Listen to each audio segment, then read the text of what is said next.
Um, all right. So, yeah, I just had this moment of like, I should play some music or something. I can't do that on YT. But hey, and I keep forgetting that there is going to be a replay and maybe people will listen to it. That's why I decided to go live. So hey, hello, welcome to the LP Dimension.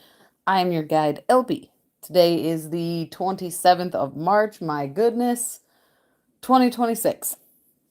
Um, so I decided to make this a live in case I get anybody popping in who wants to talk. And hello, person who came in. Um, so yeah, making this alive, but of course it's going to be available for replay later. The purpose, thank you so much for the thumbs up. I very much appreciate that. The purpose of this live, this video, this thing is to talk about my tomato seeds. I'm going to show you all the tomato seeds I have, not including, actually, come to think of it. Come to think of it, there's one that's not in there. But I was gonna say, not including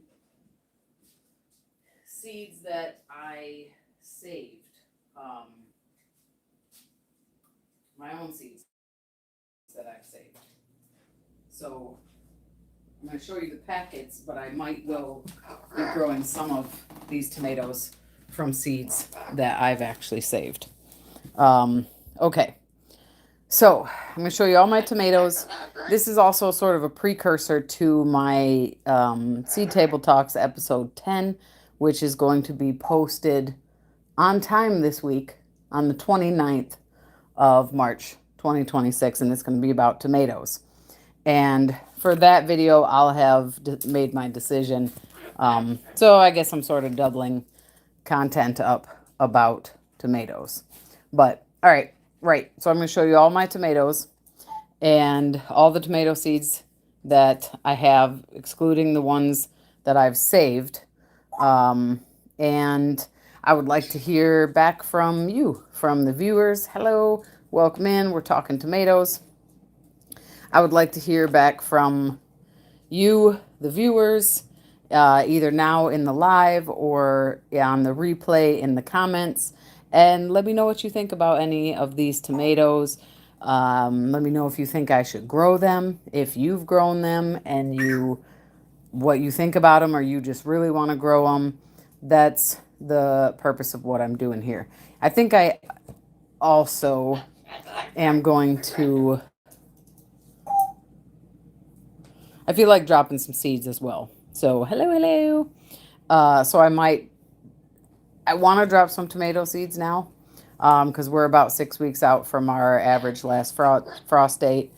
We're like 8 weeks out to be certain, here in Michigan Zone 6A.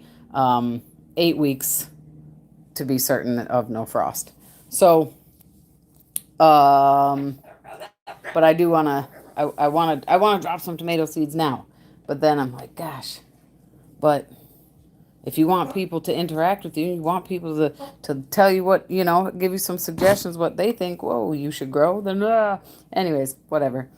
I will tell you, though, before I get started on talking about the tomato seeds, these are, oh, suddenly there's 5 people in here. How's it going? Welcome to the LP Dimension if you've never been here before. I am talking about all my tomato seeds, and I'd like to hear from the audience what you guys think. Tell me what tomatoes you're growing, what tomatoes you'd like to grow. If you've grown any of these, which ones you think I should grow. There are some I already have my mind set on. But real quick, I will tell you that I've talked about these before, but I got these 2 years ago now, maybe. 209 God, Family, and Fishing. I thought it was magic. No. Nope, no magic mushrooms. No. But, yeah. No, tomatoes. But these are the seed starting cells, trays, pots, whatever, that I got from Epic Gardening. They're called the American Tray Company. And I really, really like these. They're really sturdy. These are from Bootstrap Farmer. But I also have these big boys, the 4-inch. So these are like the 2-inch 6 cell, and then I got the 4-inch 4 cell. And I usually start my tomatoes in these.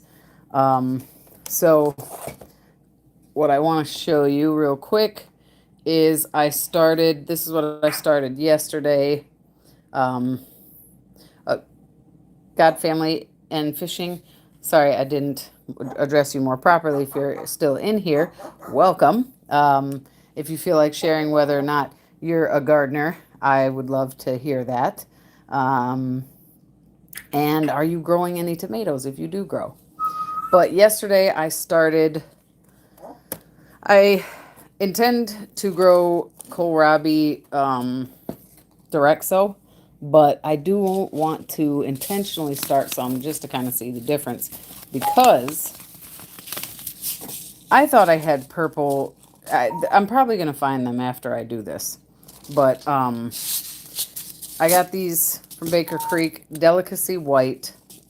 I just got these like a month ago. Azure Star and Blower Speck.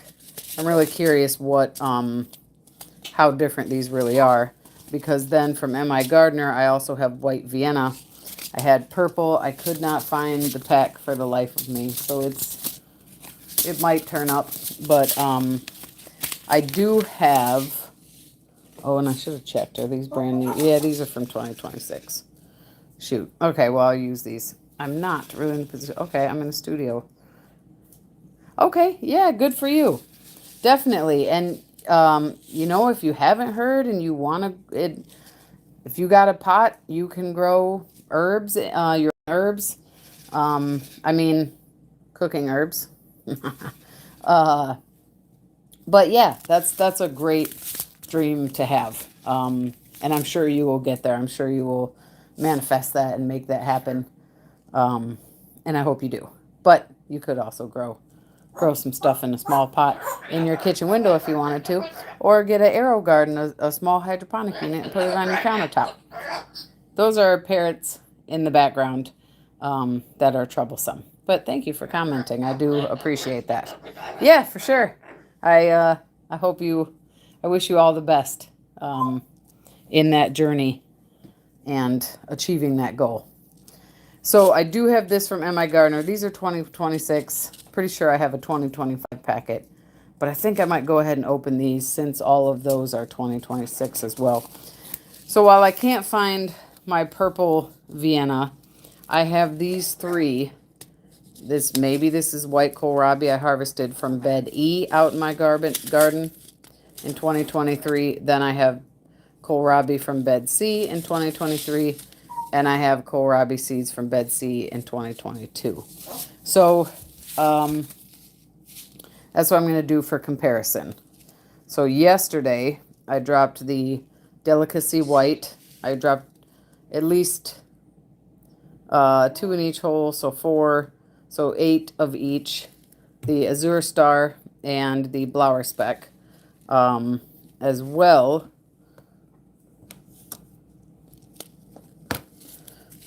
I dropped, whoops, I'm totally got my stuff together.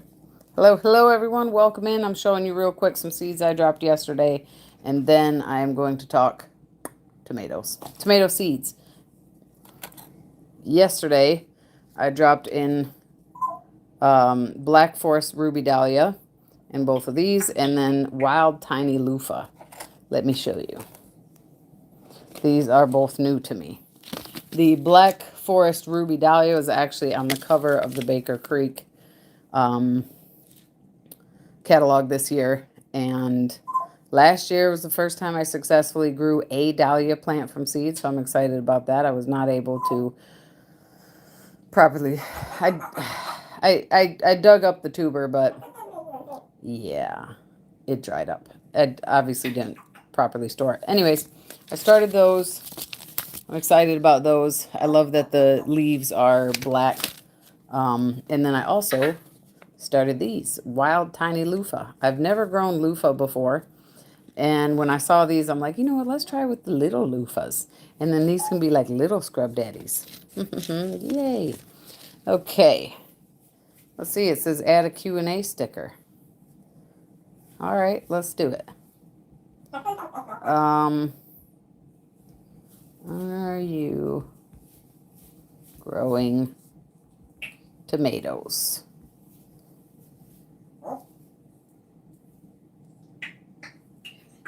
I want to let me answer. Answers will appear as chat messages. Okay, I see.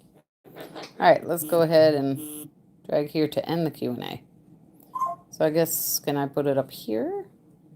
Off to the side, kind of? No? Why won't it let me move it? If there's anyone here, vegan dolls, 4 years in a row, I've had mice eat the dahlias. Oh, no. Oh, that's terrible. I'm so sorry to hear that. That is, oh, no. So they eat like, do they eat the tubers, I'm assuming, under, or do they eat the whole plants? Or just like the tubers, is it inside or do they eat them outside? Either way, I'm really sorry. That's super disappointing. I have an issue with, that is a parrot for those who haven't heard that yet. I have an issue with groundhogs, and so I absolutely, I hurt for you because those groundhogs, man, they did a number on my garden last year, and that's really, really frustrating. I hope you don't give up. Yeah, they like the tuber. Yeah, dang. Shoot. So do they eat them outside? Like, maybe, yeah. Maybe I wonder, can you store them in like a sealed container so they can't get to them? Probably not. I don't know. Gosh. I hope you don't give up. I hope you don't have to, because dahlias are super pretty, and 4 years in a row. I know you're frustrated. Do you grow, vegan dolls, do you grow anything else? Any other flowers or any vegetables? If you feel like sharing, do you grow any tomatoes? That's the topic today. After, yeah, they definitely need to be in this size. Yeah, sounds like it. Man, I'll have to remember that. Ugh. Gosh, I'd be so mad. You're like, oh, let me go get my tubers. And then I feel like PTSD after, after the first year and the second year, and you go back down there like, what? Yeah, I do a bunch of different stuff, but not tomatoes. Okay, awesome. A bunch of different stuff as in flowers, or just a bunch of different stuff, period? Either way, that's cool. Gosh, man, some of those dahlias. Thank you guys so much for the thumbs up. I really appreciate that. It means a lot to me. Help support my channel. I'm just kind of starting to get my feet under me with going live, or at least trying to. This is my 5th or 6th live. So real quick, I'm going to drop these kohlrabi seeds. And I need to get more plant tags. Sure, I have some, but for now I'm going to use these. I do tomatillos, which are actually in the gooseberry family. I like to do perennial natives, but I do veggies. Okay, that's awesome. Very nice. I've never grown tomatillos. I have seeds that are new to me. I don't have them right now. Tamarillos. That I'm gonna give a try this year. Honestly, I don't know what a tamarillo is, but I'm willing to try. Perennial natives, that's awesome. Would you mind me asking what state you're in, or even, I mean, what country? Veggies and stuff. Awesome. Yeah, that's great. I especially like, okay, so I've got the white Vienna kohlrabi, and then I'm just going to mark kohlrabi, what bed E 2023. Whoops. I have terrible handwriting. Northern New Mexico. Okay. Oh, I bet. because you're probably pretty hot and definitely really hot and pretty dry, I would assume. Man, I bet you can grow a lot of cool stuff I can't grow, and I can grow a lot of cool stuff you can't grow. Especially these days with the temps going up. Man, we had a super hot summer for Michigan. I'm in Michigan, zone 6A, the southern half of Michigan. We have very cold winters and hot summers, but cold summer nights and the UV is brutal. Man, what an interesting. What do you consider a very cold winter? Just curious. Because I've never been to New Mexico, but my aunt absolutely loved it down there. And maybe one day I'd like to make my way. I'd love to see it. Okay. Very cold here in the winter.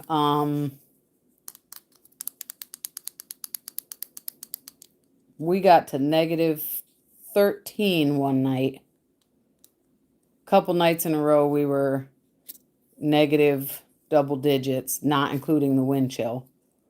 We had a really cold winter. We had at least 1.5 feet of snow at one point. Maybe 2 feet of snow. Total, I don't know how much we got, but so very cold here is below zero. Well, I'd say very cold starts at like 15 degrees Celsius and everything below that. In the winter, if we stayed at like 30, 35, I think I'd be super, super happy. But in northern Michigan, they got just a couple weeks ago, week and a half ago, I think they got 51 inches of snow. That's in the UP in the Upper Peninsula specifically. My goodness. Really? -25 in New Mexico? I didn't know that was possible. Wow. Okay, so that's big, and it gets to about 85 in the summer, but I'm at almost 8. Okay, so when you say it gets to about -25, is that just in the mountains where you are, or is that also kind of everywhere in New Mexico? But yeah, wow, I bet you said the UV rays are brutal. I bet that's a whole different kind of. I have been I've not spent a lot of time in the mountains, but I have experienced being in the mountains. And that definitely is a completely different ecosystem, atmosphere. Yeah, wow. I bet that is intense. We get last year, 85 is hot here. Last year we stayed in the 90s a lot more and in the high 80s a lot more than usual and earlier. So 85 is hot here, but I'm sure it's nothing like 85 at 8,000 feet. So hats off to you. The northern part of the state is much colder than the southern part. Interesting. Wow. I would have never thought in New Mexico. That also seems pretty cool that it can be that varied. Yeah, wow. It's also extremely windy. Oh, yeah. That's a wild combination of weather you got going on there. I applaud you for still gardening. What grows well for you? I'm curious. Okay, I am making these tags. All right. Tags. We've got kohlrabi tags. And then I'm going to get to my tomatoes. And the plan being, again, to talk about all of the tomato seeds I have, excluding the ones that I've saved. And to see what you guys think about which ones you think I should grow. Okay. So I'm going to need this third one, or this one here, because I did 2 of each of the others. So I'm going to go this way. And then I'm just going to do, what are they, 1/4 inch, I think. Yeah, 1/4 inch. Just gonna do two little holes each. And then I think I'll put at least 2 in each of these. And my intention is to still plant, still direct sow. But I just kind of want to compare how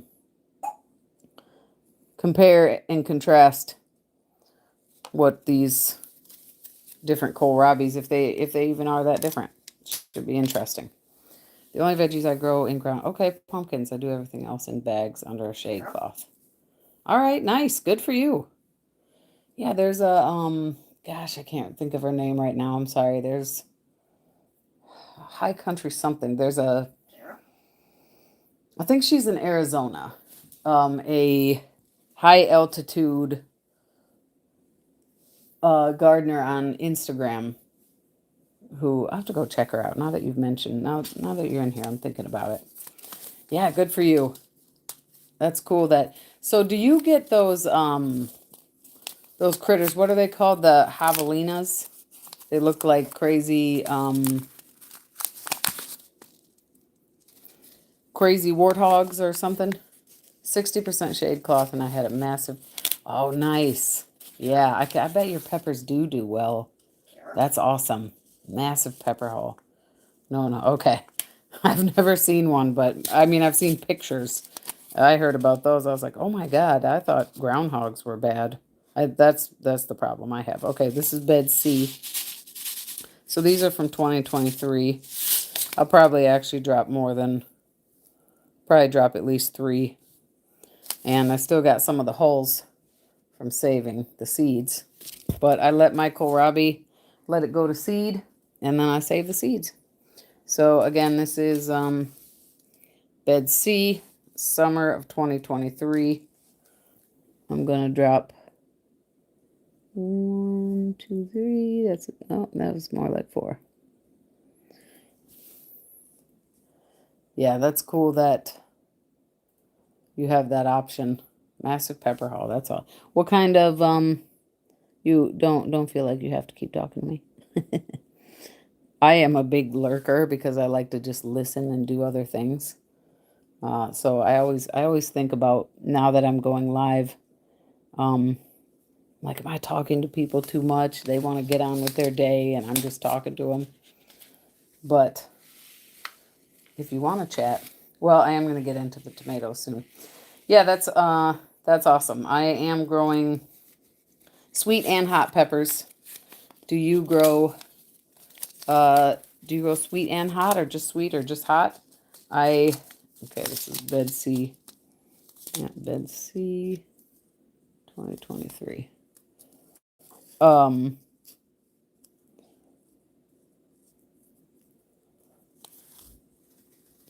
I'm still trying to master the art of peppers, but I last year for me, I would not say I had a massive haul, but I had a pretty good haul.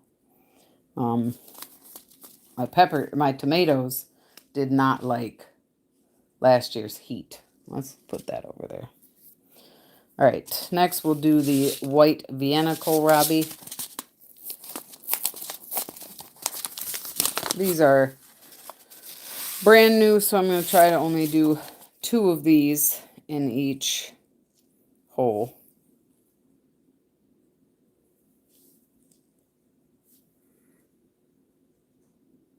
Okay.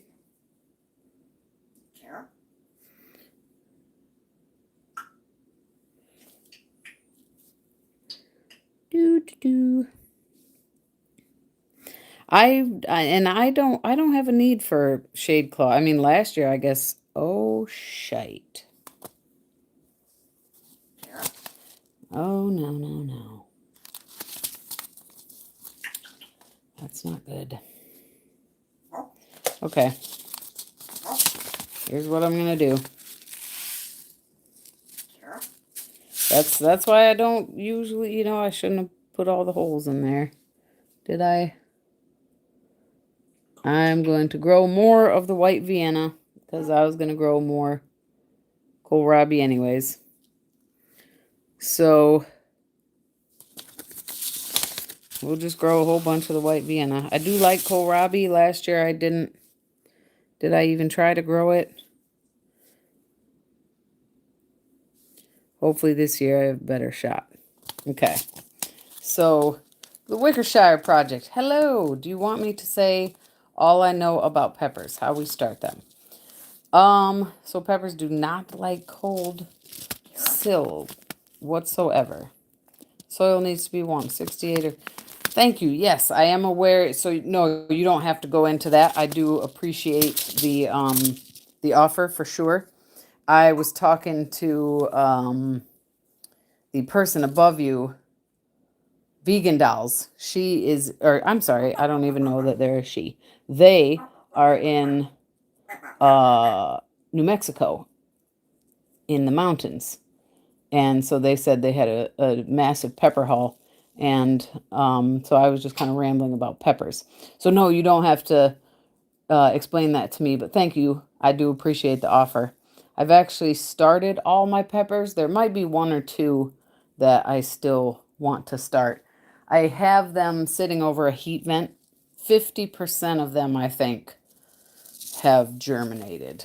That's without me looking. Maybe it's more like 45%. What I'm doing right now, yes, is I'm actually dropping these kohlrabi seeds. Yesterday I dropped Blower Speck, Azure Star, and Delicacy White. I'm curious how different they are or are not. And so I've also dropped the White Vienna today, just now, and I was only supposed to put it in these two, and I put it in that one, so I went ahead and put it in that one. Then I have seeds that I saved from 2023. I thought I had other ones from M.I. Gardner, but I can't find them. So I'm just going to use the seeds that I dropped.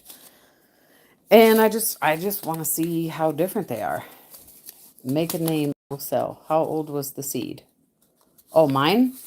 Mine are from 2023 and 2022. See, I can't rename. Like, I know these already had, they were either, I think they're white. So they're either going to be white or purple Vienna. And I don't love the practice of people just renaming stuff, you know? Like some of these companies, you get stuff that you feel, you feel like, are these really any different? Or are you saying that's what people do? I cannot. See, I feel you there. And I'm hoping this year I have a little bit better luck. I definitely have gotten some bulbs, but not all that great. Not yeah, I'm going to say I've had moderate success. Okay, these are from Bed E in the summer of 2023. Bed E. Okay. I'm hoping this year, because I think they taste good. I've eaten them raw, and I've also combined them with potatoes,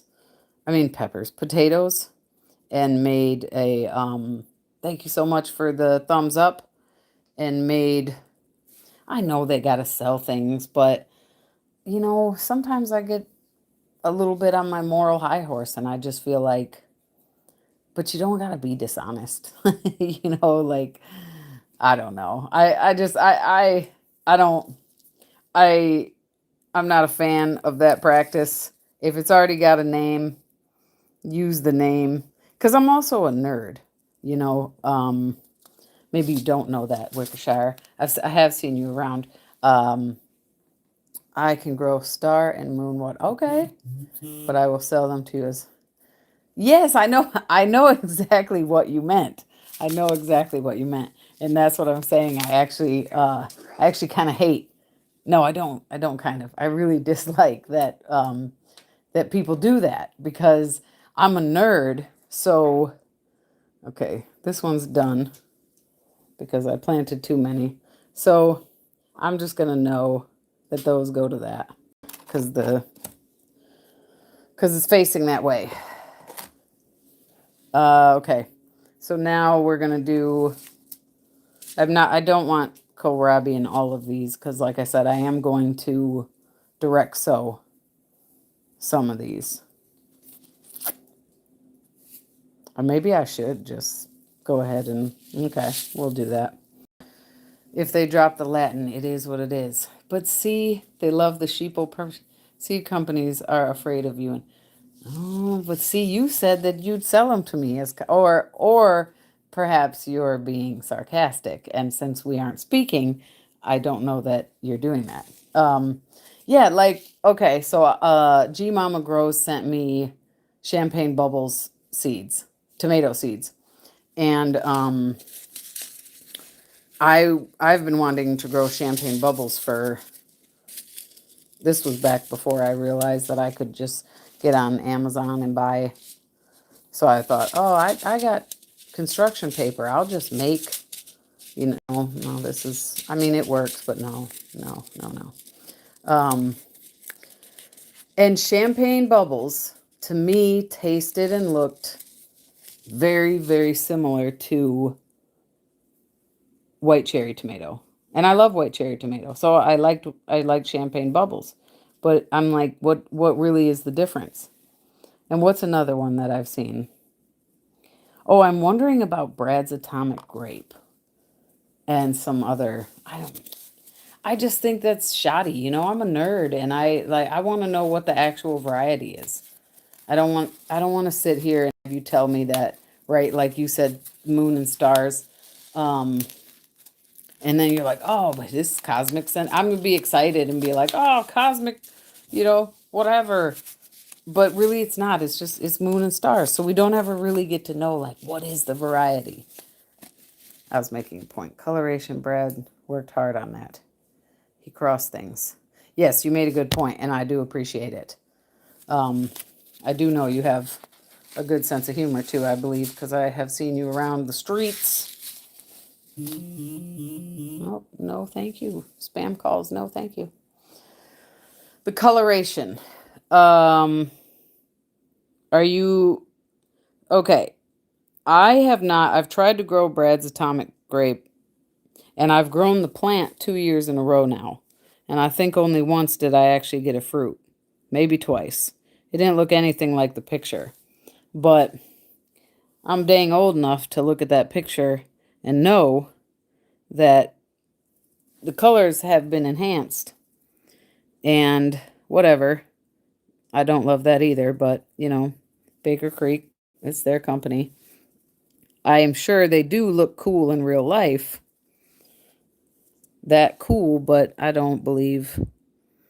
So, no doubt, though, the person who bred Brad's Atomic Grape, I still think it's fantastic, whatever their real color. Haha, many of us are always, I know, right? My mind is a wonderful mess. See, hey, you are in good company.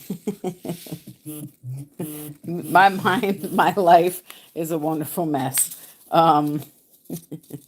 So you are not alone.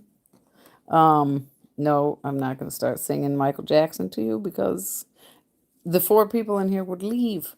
Thank you so much for the thumbs up. Everyone just coming in. I'm dropping some kohlrabi seeds, and then I'm going to talk about my tomato seeds. And for anyone here now or in the future, if you want to tell me what you think about my tomato seeds or what you think I should grow this year, tell me.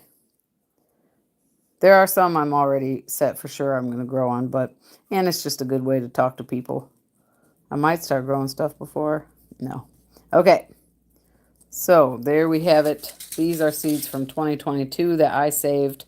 I don't know what type of kohlrabi. Could have been white, purple, or even early purple. All right. Hello, Girl Dad Cooking Up Deliciousness. Hello, thank you so much for joining. It's good to see you. No way I can do peppers. I can't direct sow tomatoes just yet. Soil is Wickershire. I think, let's see. Many of us are always, yes, disappointment is life. It's not the end of the world, but, whatever. I say that as though, okay. You're rolling down the correct street so soon. All packaging. Me and AI, we're not friends. I mean, I have an AI device, I got a whole spiel. Not a spiel, but I got some feelings about AI and art. That's another topic. Thank you so much for the hearts and the thumbs up and the loves and the comments and yay. Um, no, I don't direct. So I was saying I had planned to direct so kohlrabi. The topic is, are you growing tomatoes? Because I just wanted to drop those because yesterday I dropped the Baker Creek um, flower speck delicacy white, and because really, like, what I'm curious, what is going to be the difference between white Vienna and delicacy white? Or is there going to be no difference? And then there's Blower Speck. That's Blower Speck. And that's Azure Star. They do look a little different, but then again, if you different angles, and one of these is said to be flatter. It's the one that doesn't look as. These are said perfectly round plum purple bulbs. Those actually look kind of flat. And then these say large, flattened, and ultra fine grained, buttery flavored stems. So that's why I'm growing all these different types of kohlrabi to see just how different they are. And yesterday I also dropped wild tiny loofah. I've never grown loofah at all before. And Black Forest Ruby Dahlia. I've only last year did I get one successful dahlia plant from seed. It was not those. I just got those. So yeah, no, I do not direct sow my tomatoes either. I grow all my tomatoes and peppers indoors, and yeah, and a bunch of other stuff, obviously. No way can I, yeah. So, wow, you direct, so, aren't you Wickershire? Are you in, you're either, I think, in Minnesota. I've not got, you probably already commented.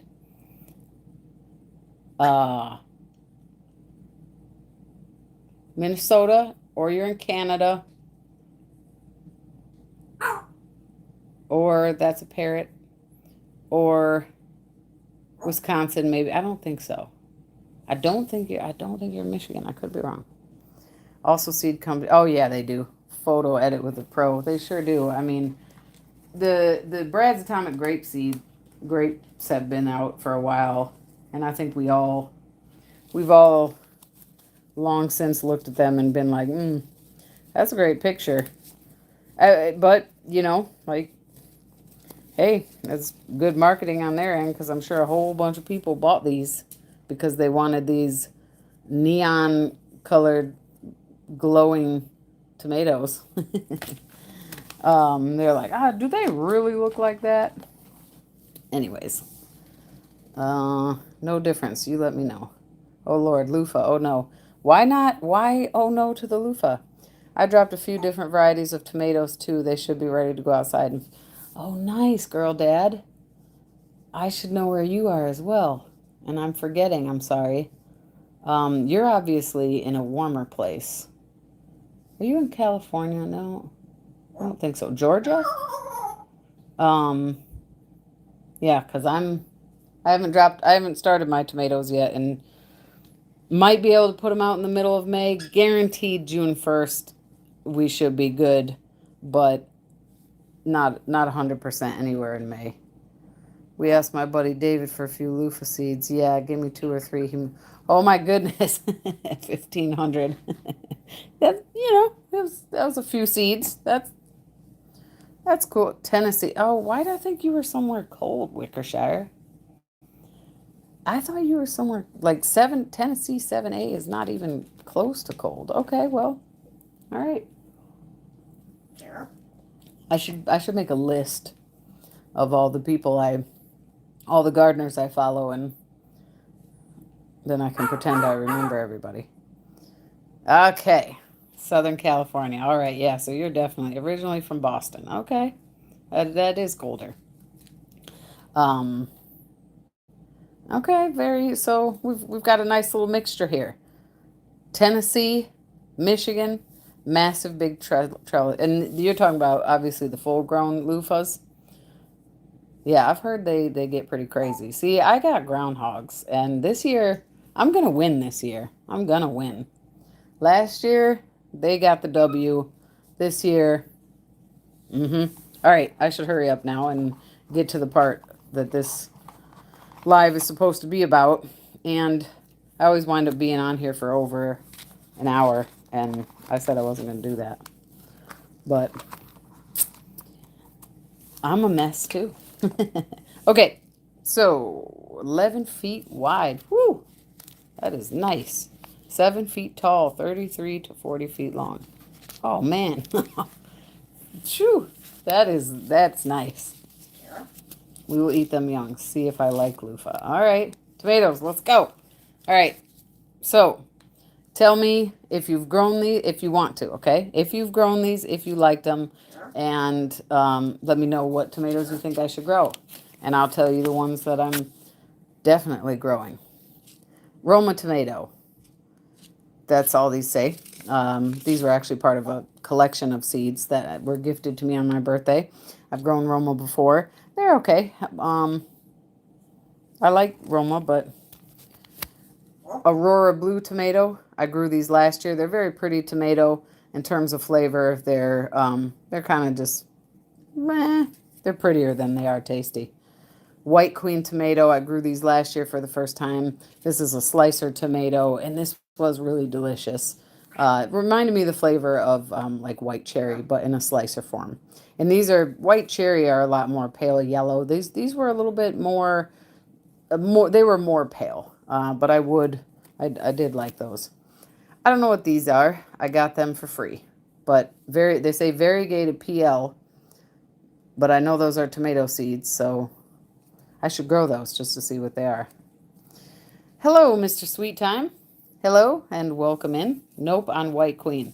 No, it's Aura. I cannot grow Roma. I try every year.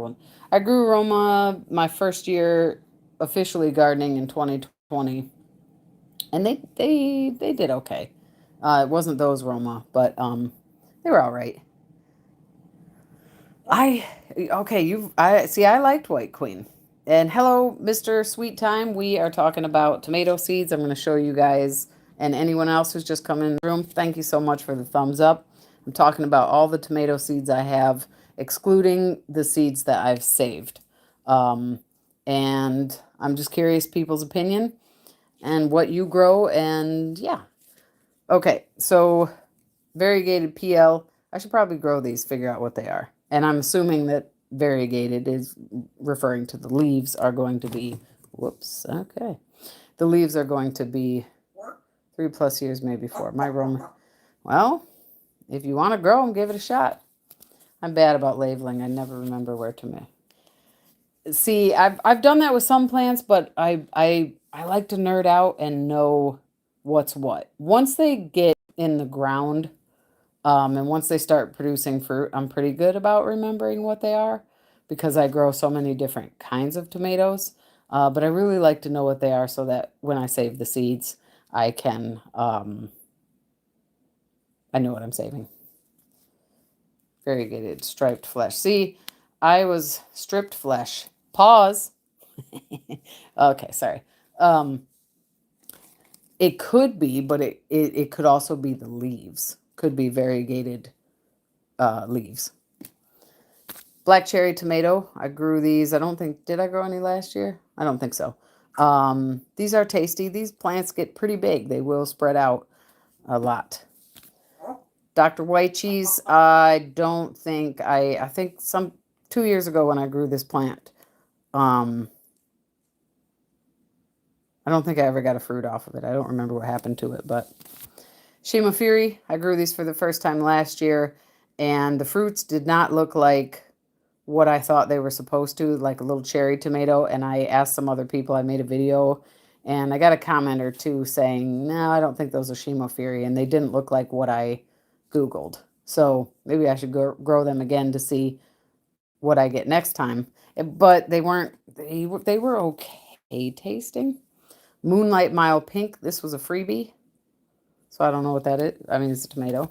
This was also a freebie. Clint Eastwood's Rowdy Red. Marglobe, tried to grow this last year.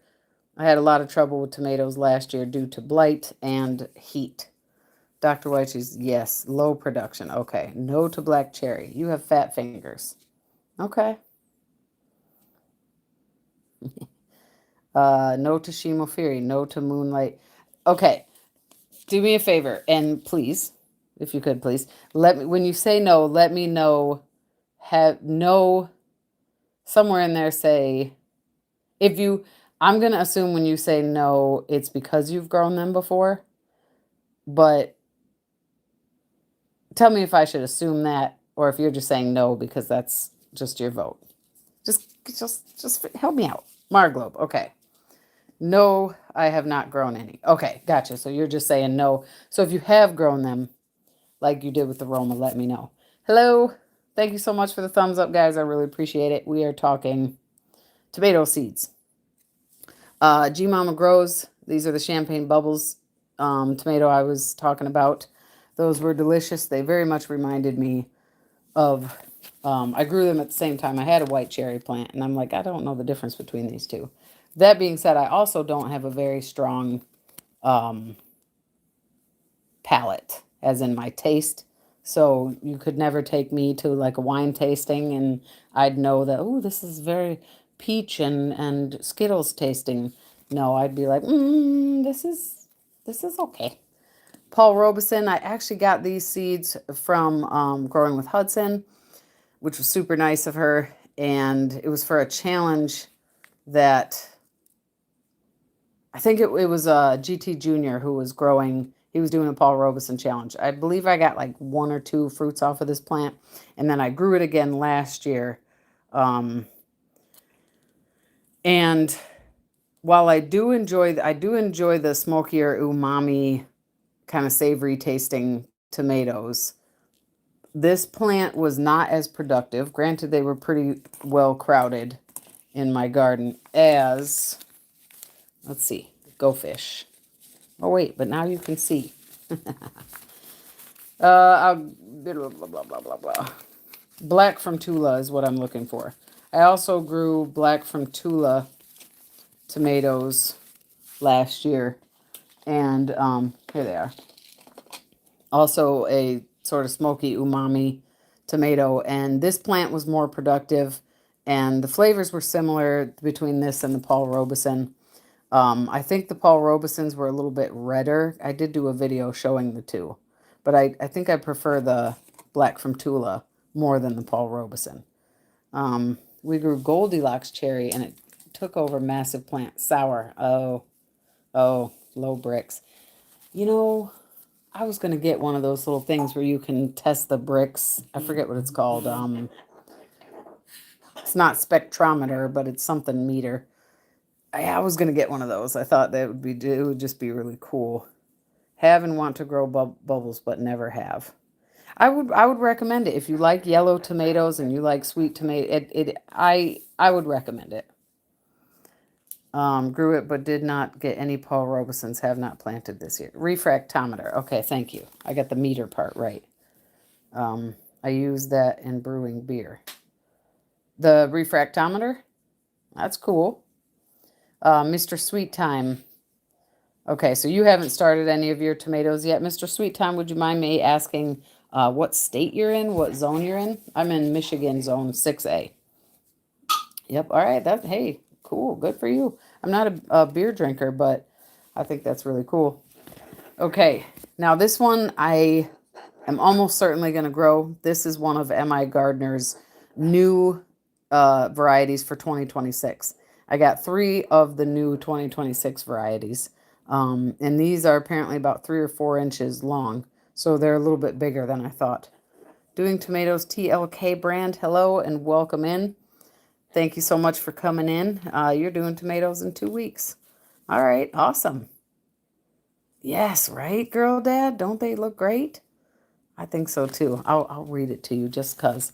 TLK brand, would you mind me, Luke, picking out a cool mater? Right? Oh, wait till you have. I'm gonna show you the other two in just a minute. TLK brand, if you don't mind my asking, what state, country, zone are you in? Just curious. I am in Michigan, zone 6A. Okay, the Ukrainian purple tomato is an indeterminate, is striking heirloom variety known for its deep purple, almost black, elongated fruits, typically growing to about 3 to 4 inches in length. These tomatoes have a rich, sweet flavor with a hint of tang, making them ideal for fresh eating, salads, and salsas. This unique and flavorful variety adds an exotic touch to any garden, delighting both gardeners and chefs alike.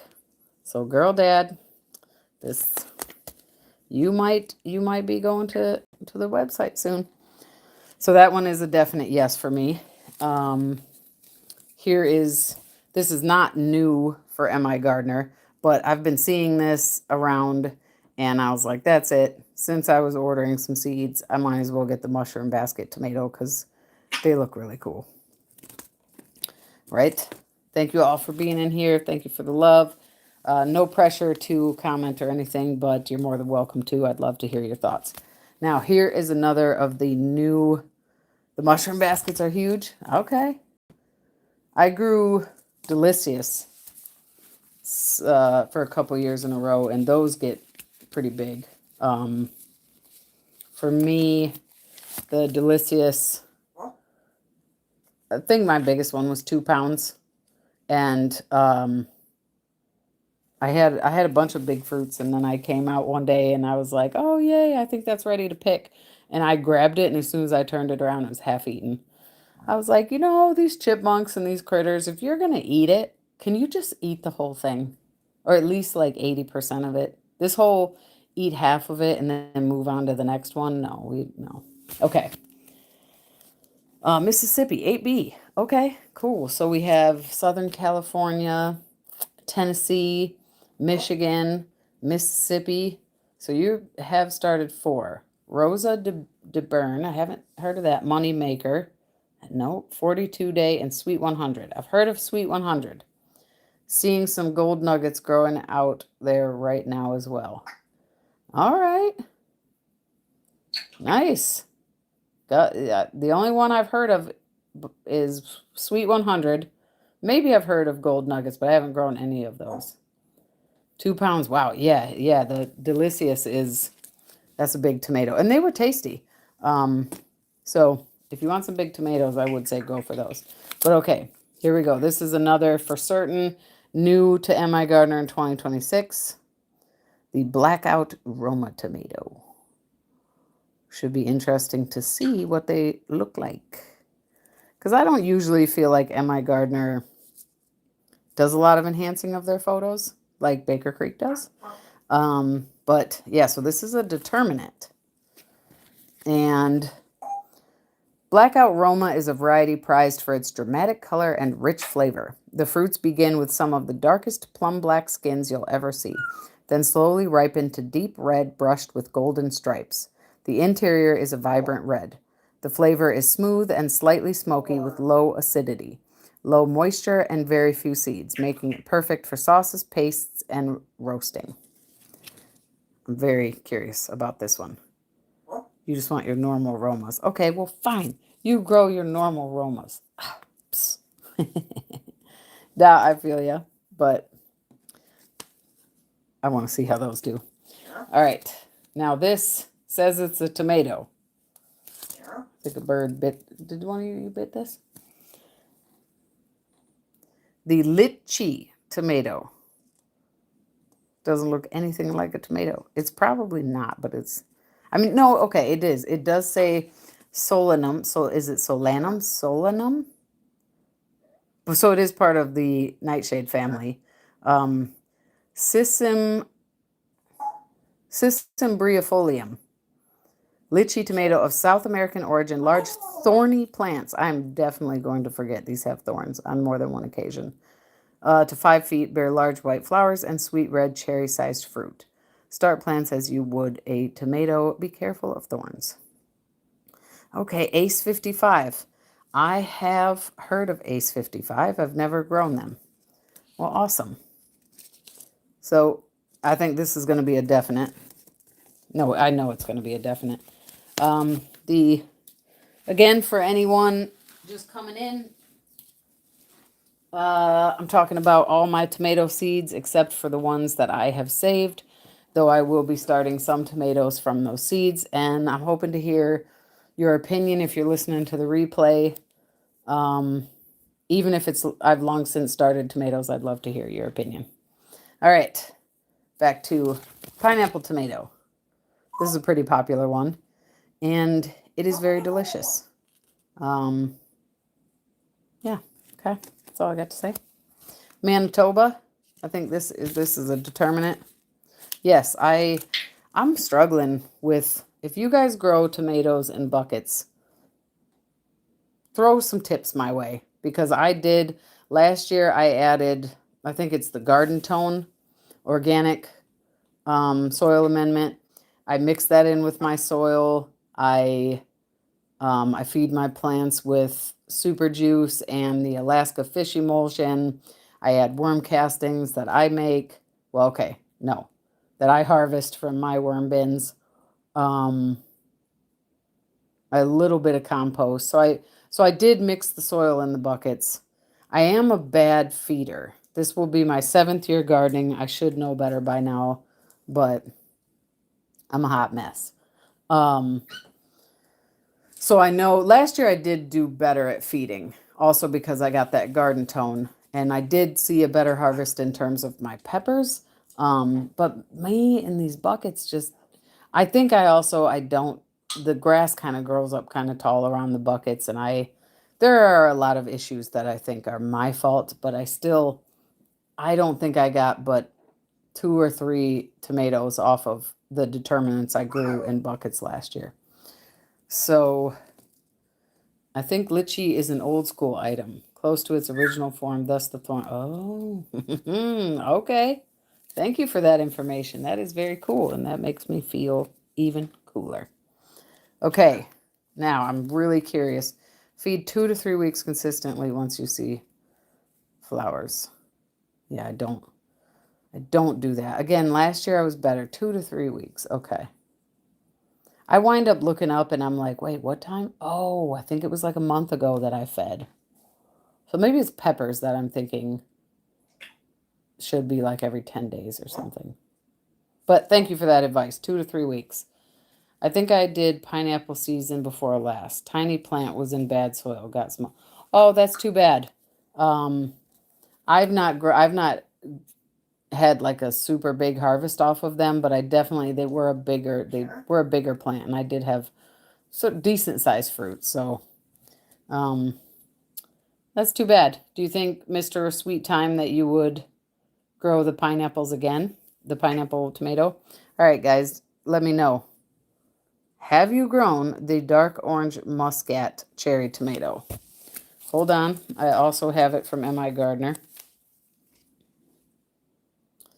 I think these may have been free. I don't remember. These were not free.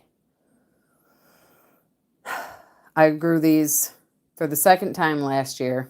I did grow them in a bucket. The first time, I think I had 2 plants in a raised bed, and they were very productive plants. Last year, I grew them in a bucket because they do not taste good at all. They're very mealy. I mean, I picked them at all different, sometimes it's hard to know when's the best time to pick a tomato. And I picked them, kind of early. They're not good.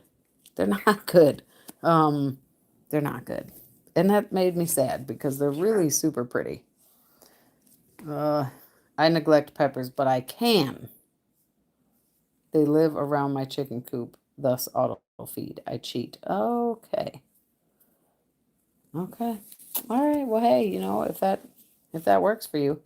So you're saying that your peppers volunteer around the chicken coop, and that's how you get peppers? Am I understanding you properly?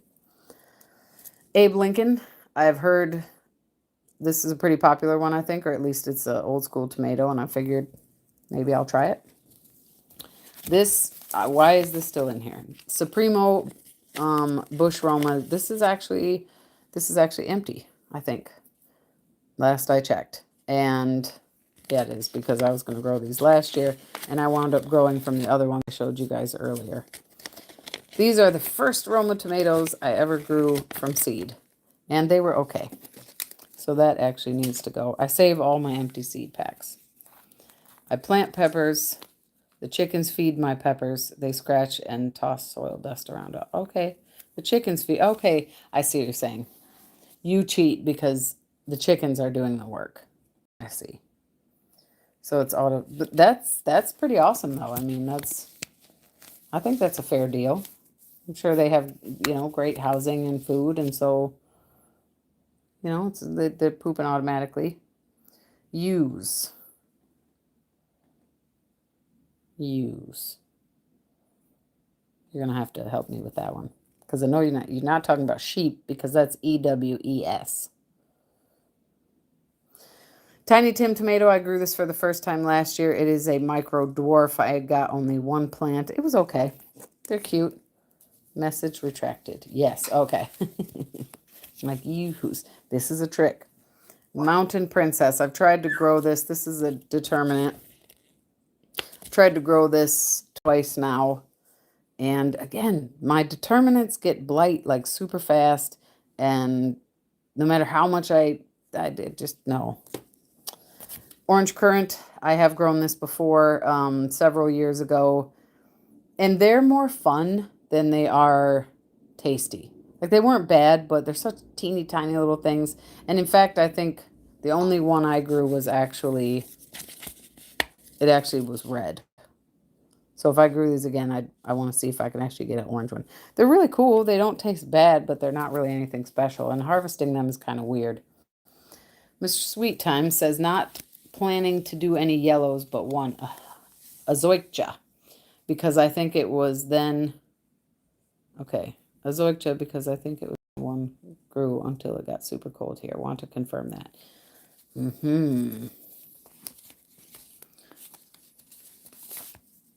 Zoysia. I've grown these 2 years in a row. It was several years ago that I last grew these. The first year I grew it in the back of one of my beds, and so it didn't get a whole lot of sunlight. And I think I only got like a handful of tomatoes off of it. And I assumed that it was the lighting that was the problem. But similar to what you're saying, Mr. Sweet Time, I wanted to grow these because they say a Russian heirloom. And I thought, being here in Michigan, I'm like, hey, I'd like, that'd be cool to find a tomato that is happier with the cooler temperatures. So the year after that, the first year, I grew these in a sunnier location. I still, though, I kind of intensively grow, and I overdo things and overwhelm things. So it grew okay. I did put it in a sunnier spot, and I still wasn't as impressed. Did I grow these last year? I may have grown these no, 2024, I think. I didn't find them to be very productive plants, but I do, but it is a nice tomato. And I don't know that I really got to test the theory about them, how much cold they can take. But I do like hearing that from you, that they grew until it got super cold. And wait, you said you're in Mississippi. Okay.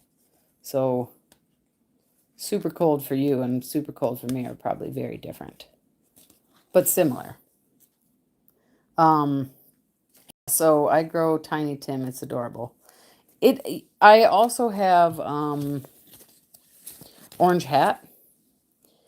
And I do love these micro dwarfs. It is very cool. I grew them on the top tier of my green stalk. These I grew for the first time in my Aero garden, and I didn't like the taste at all. Then I grew it outside in my green stalk, and I liked the taste. So interesting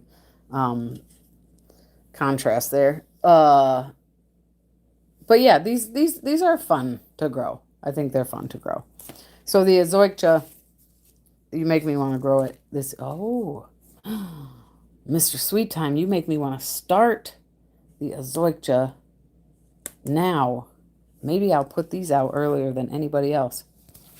Orange currant look cool. Yes, right. They look cool. Sometimes kind of too like where are they? The spoon tomatoes. Did I talk about those? Where are they? Where are you?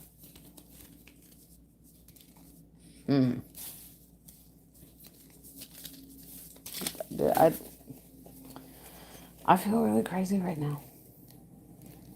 Spoon tomato should be over here, but it's not. Okay. Oh, yes, it is. Spoon tomato, kind of the same idea. Super tiny. I like the idea of like throwing these in a salad, and they're really just this teeny tiny little pop of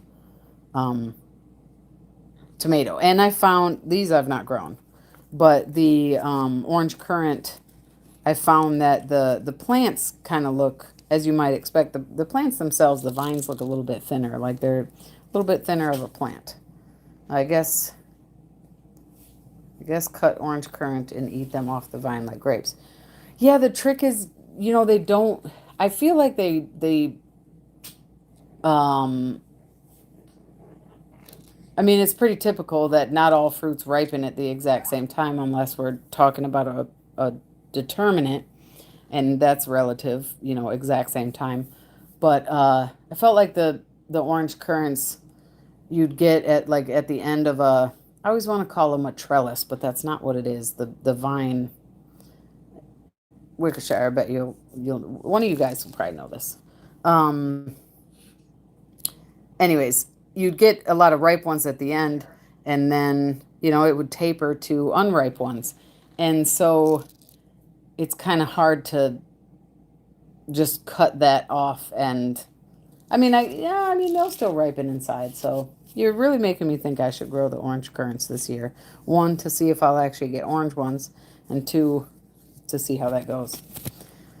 Jersey Devil. This is a pretty popular paste tomato. I've never grown it. I'm gonna be canning by myself for the first time this year. I'm a chicken, not literally, just so you know. And I'm an anxious person, but my great aunt, who passed, she taught me how to can, and I always canned with her. And I need to keep going, and I need to not be afraid, but blah, blah, blah. That's a whole nother conversation. So paste tomatoes, she grew paste tomatoes, and so I might grow those, with her in mind. Moscovich tomato, these I got for the same idea, Mr. Sweet Time, that these are a perfect red slicer bred in Moscow, Russia. So I was kind of thinking the same thing. Like, yeah, maybe these can handle colder, because they do say, except they're not yellow, set early and continue late into the season, even as colder weather sets in. So I should have been thinking, and obviously I wasn't last year because I grew these in a container on concrete. And they didn't do well. A lot of my tomatoes early on in the summer, which was strange for us, they were dropping their flowers terribly. So, and this, even when the others finally started producing fruits, this plant was not happy. And I'm like, well, duh, it's on the concrete. It's too hot. Move it to the back of the garden. And it never really did take off. So I feel like this one should get a second chance. Maybe it should join the azoica and be one that I start today and put out early. That's a good idea. Let's catch up on comments. Right? Did that thing seem pretty hard? See, this is why it's being new to going live. I've seen people for years now get 20 minutes behind in the comments, and I see that it's hard. It's easy to ramble, but then you're rambling and people are replying to your comments, and by the time you read their comments, you're like, huh? Did that thing seem pretty hard?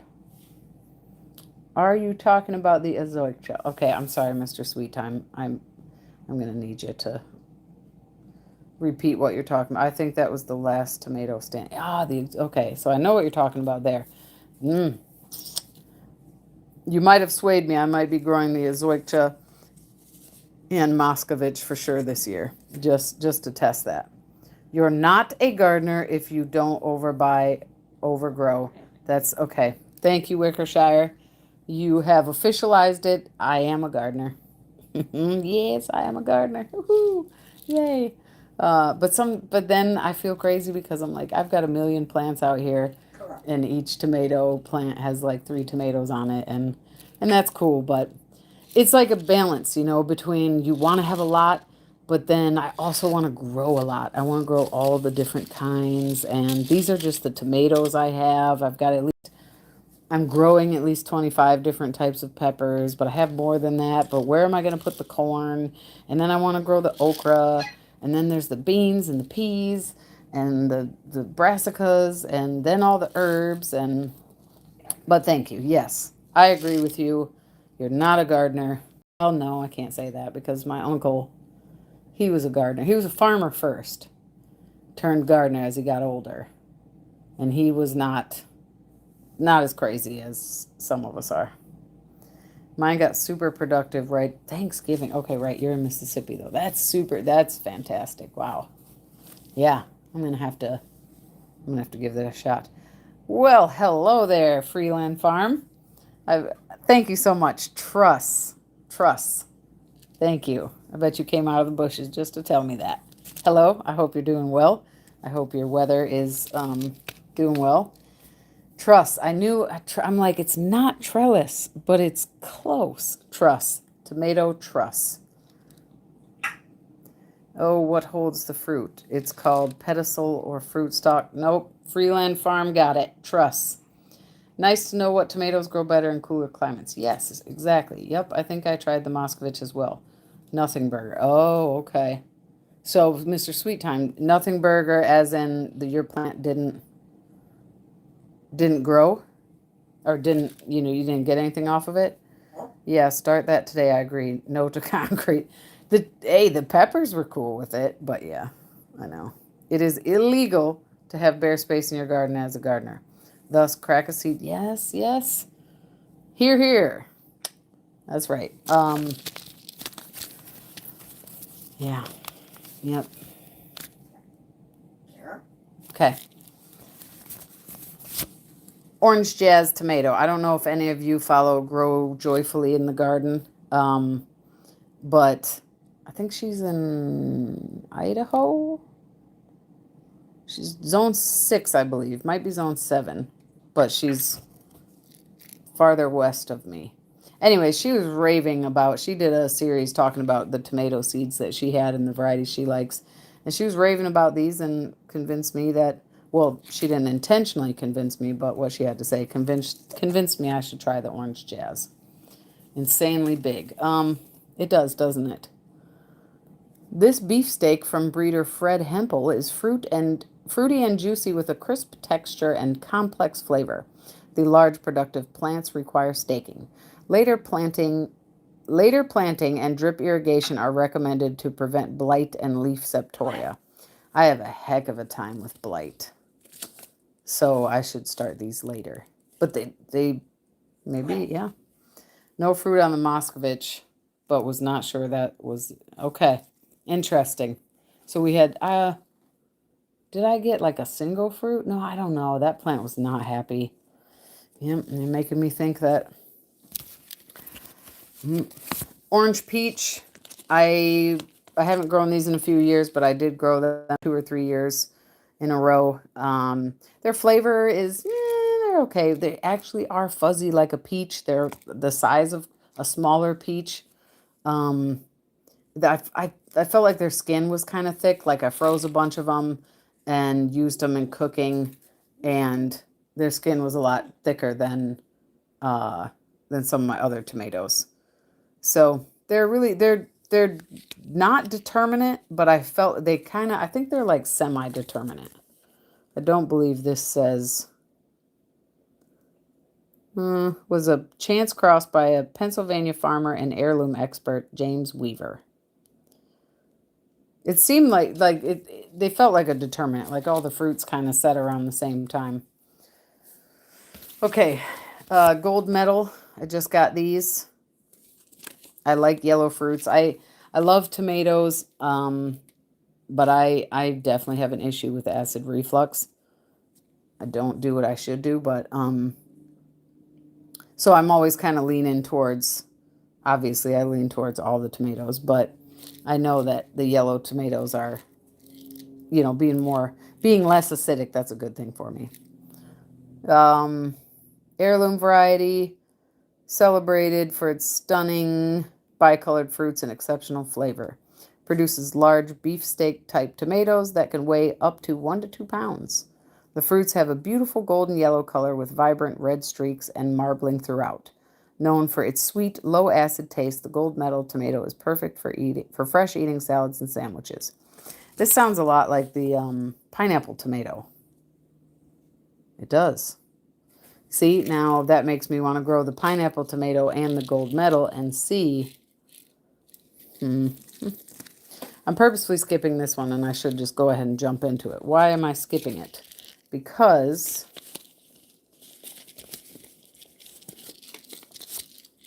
oh, by the way, Super Sweet 100.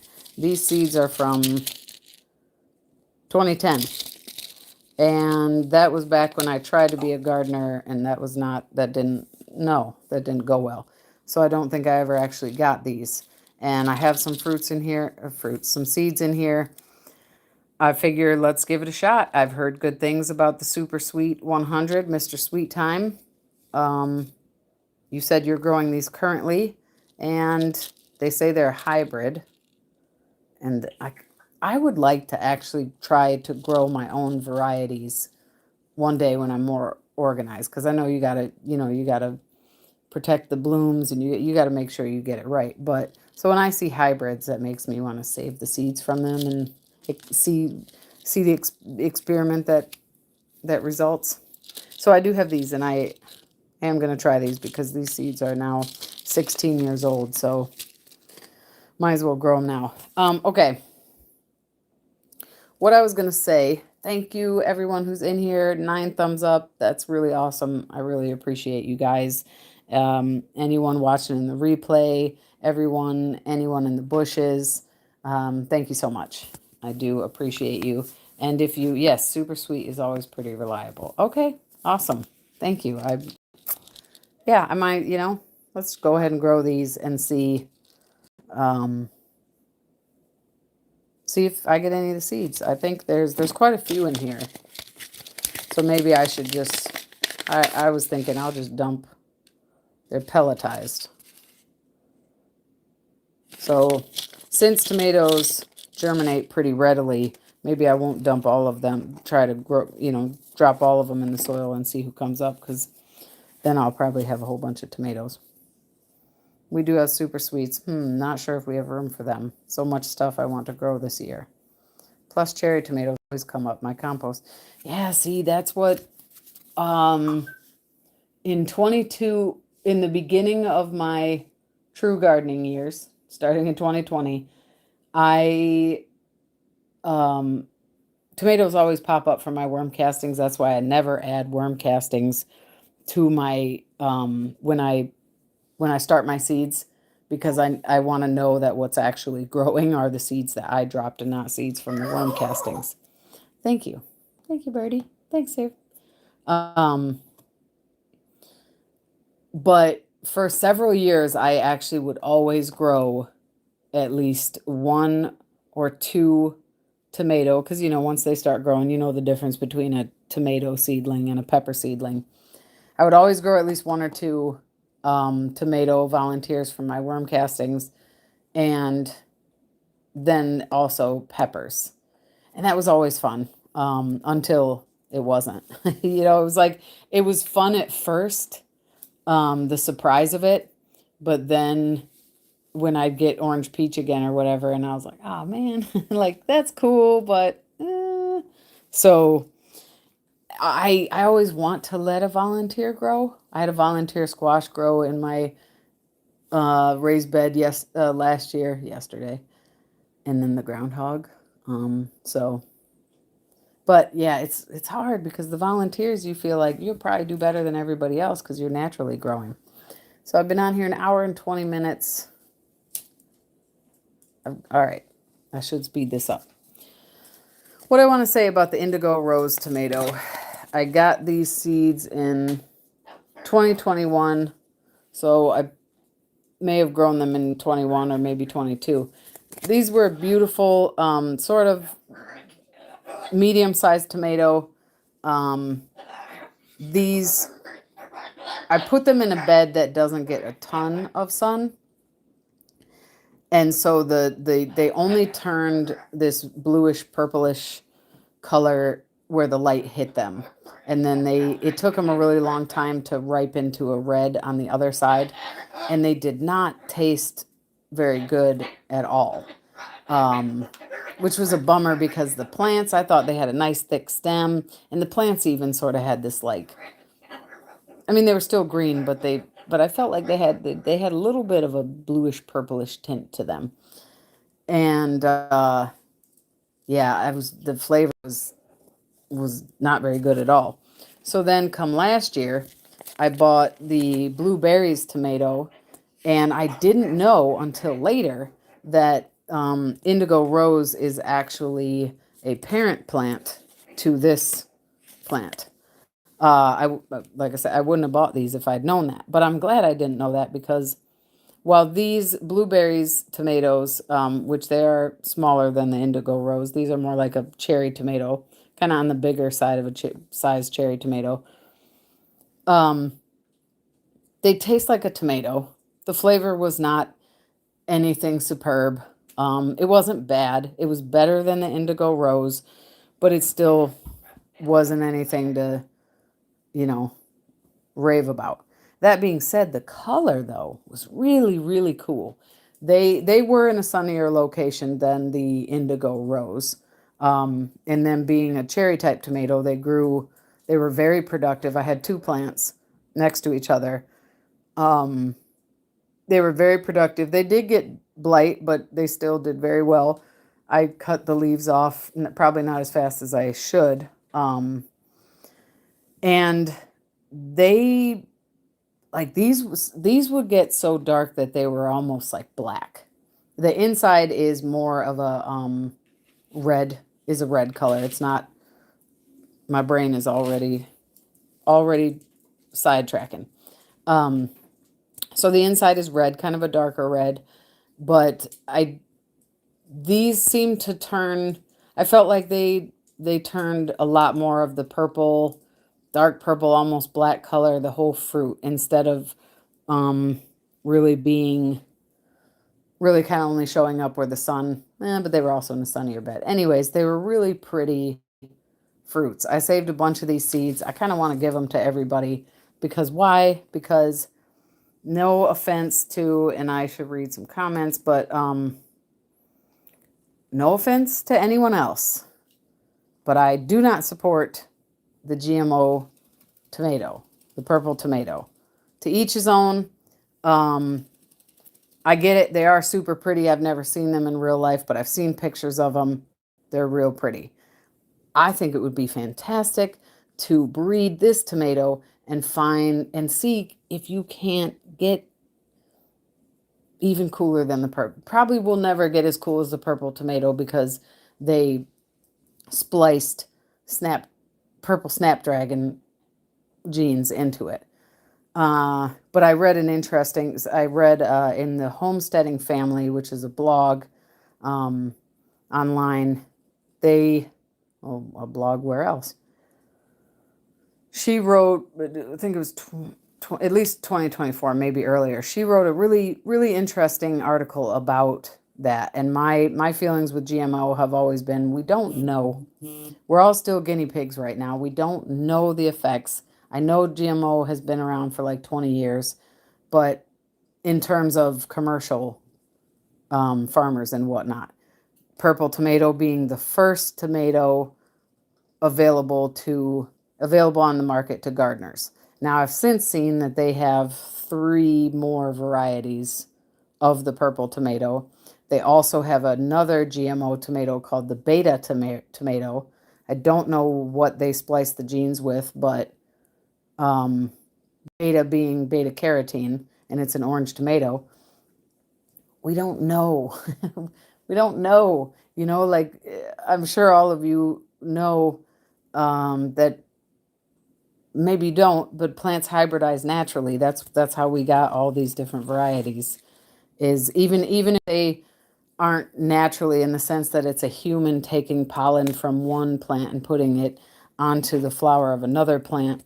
Um, so that's not entirely natural, right? But if that's not viable, then those seeds will never, it won't happen. They won't be fertile. Whereas you you're not going to be able to take the pollen from a snapdragon and put it on a tomato and that be successful, or vice versa.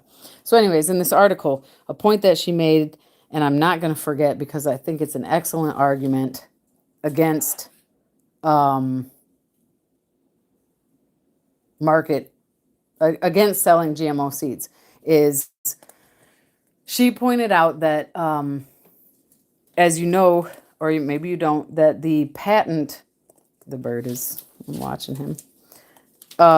These companies own. All right, I'm gonna step away, put the bird away, but I'll be back. You'll probably still be able to hear me. So the patent is owned. The patent for the genetic material is owned by the companies who made it, and which means you can't sell that. You could give me purple tomato seeds, but you can't sell purple tomato seeds.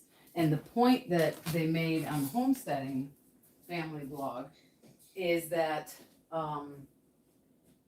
that could mean that if you grow the purple tomato in your yard and you grow a bunch of other different types of tomatoes, and then one day you decide to sell tomato seeds, the company, they probably didn't notice you, right?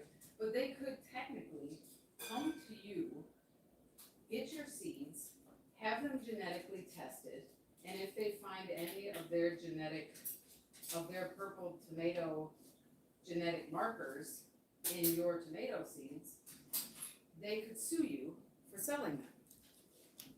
Monsanto has done that, and she actually referenced a story in Canada where a farmer saved seeds from his corn crop, and there was a farm 5 miles away that was growing Monsanto corn, and Monsanto sued the farmer even though he didn't intentionally cross-contaminate his corn with their GMO corn.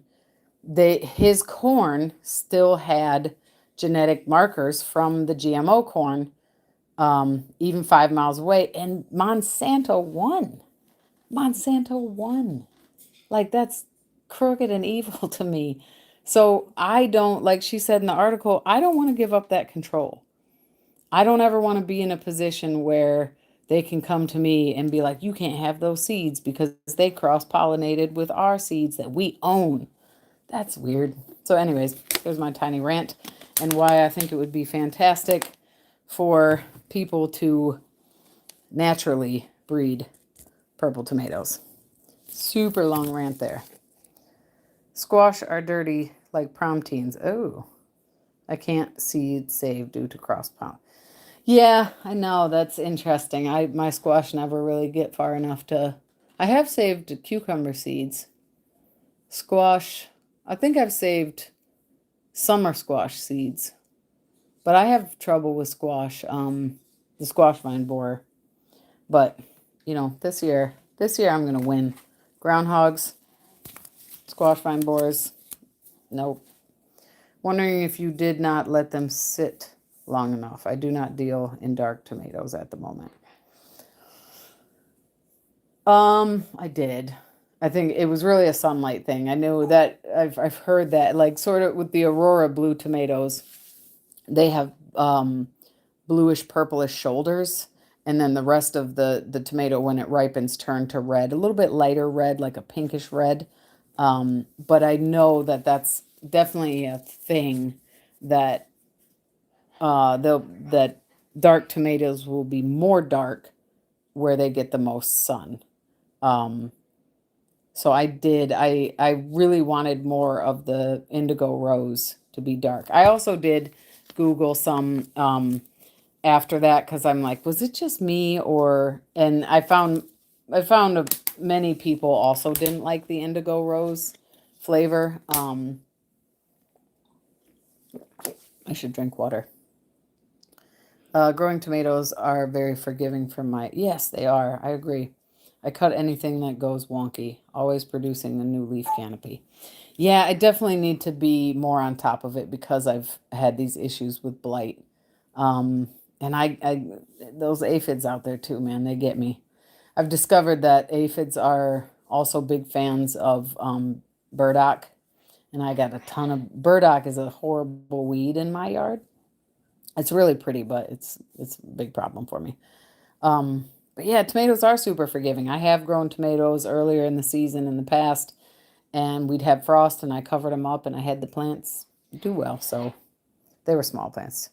Oh yeah, that mess, snapdragon. Yes, exactly. And that's another thing about Baker Creek that sort of upsets me. I don't know if you saw my short video about my order from Baker Creek, my last order, I mean my most recent order. They told me at the end of my order that if I want it says, "Oh, free shipping takes longer and doesn't include tracking." Or you can pay for shipping and you get tracking and it's faster. And I thought, I've shipped things and packages these days, any package automatically comes with shipping. I mean tracking. So I didn't pay for tracking, and it took it didn't take as long as they said it was going to take. And guess what? When the package arrived, it had tracking. So that's why I made that video. I was hoping it'd get a whole bunch of traction, but it didn't. Yeah, it was kind of like shame on you, Baker Creek, because you're withholding the tracking number from me. It has tracking. I have other packages from Baker Creek that the package is less than a pound and it still has a tracking number. Letters don't automatically have tracking, but packages always automatically get tracking. And they're like, if you want your tracking number, you must pay. And then there's the whole thing about are they um what what's the word?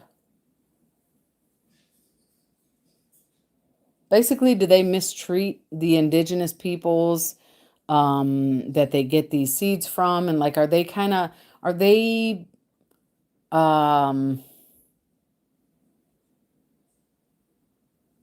why isn't my brain work? You get what I'm saying? Like, are they, is it true that they're really taking these seeds and they're renaming and they're not really like giving the credit to the people they get the seeds from?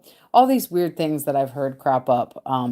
And then I was I mean, I still bought seeds from them since the purple tomato thing, but I found it really weird that you didn't know you had the purple tomato on the cover of your catalog and you didn't know that that was a GMO tomato. They said that they got the tomato from a guy in the UK.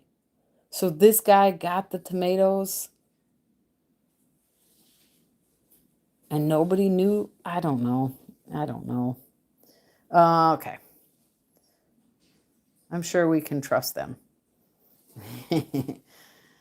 I'll pass. I do not mess with God's fruit, right? Like, I mean, me breeding my own varieties would be as far as messing with God's fruit. I made an orchid cross.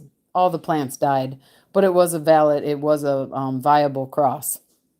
I sent the pod to a lab that grows orchids. They sent me back the seedlings in flasks. I planted them. Anyways, I think that's really cool. That's as far as I'm going with that. I Yeah, I don't, man. And then the GMO stuff that they're doing for the commercial crops that they're like, yeah, we're gonna make this plant more um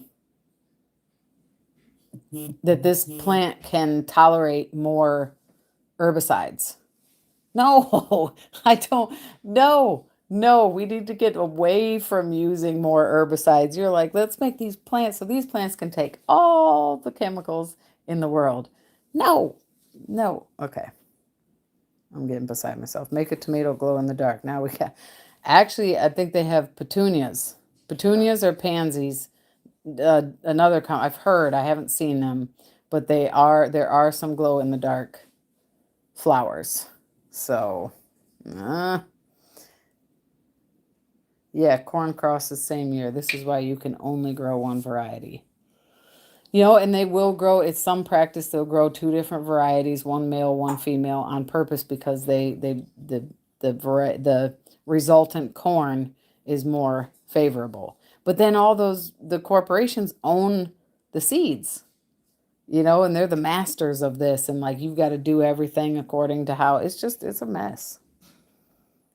My mom tells the year when my granddad grew popcorn, messed up all of his sweet corn. Oh my goodness.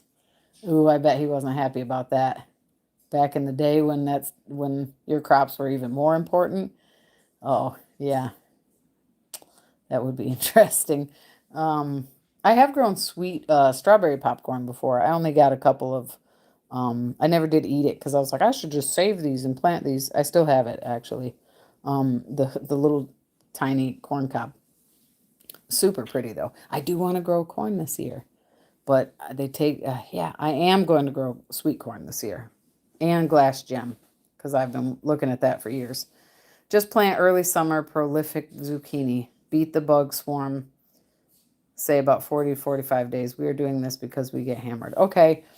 The Amish, I've heard that the Amish in Michigan, that they will grow their squash plants later in the season to beat the vine borer. Last year I did lose some plants to her.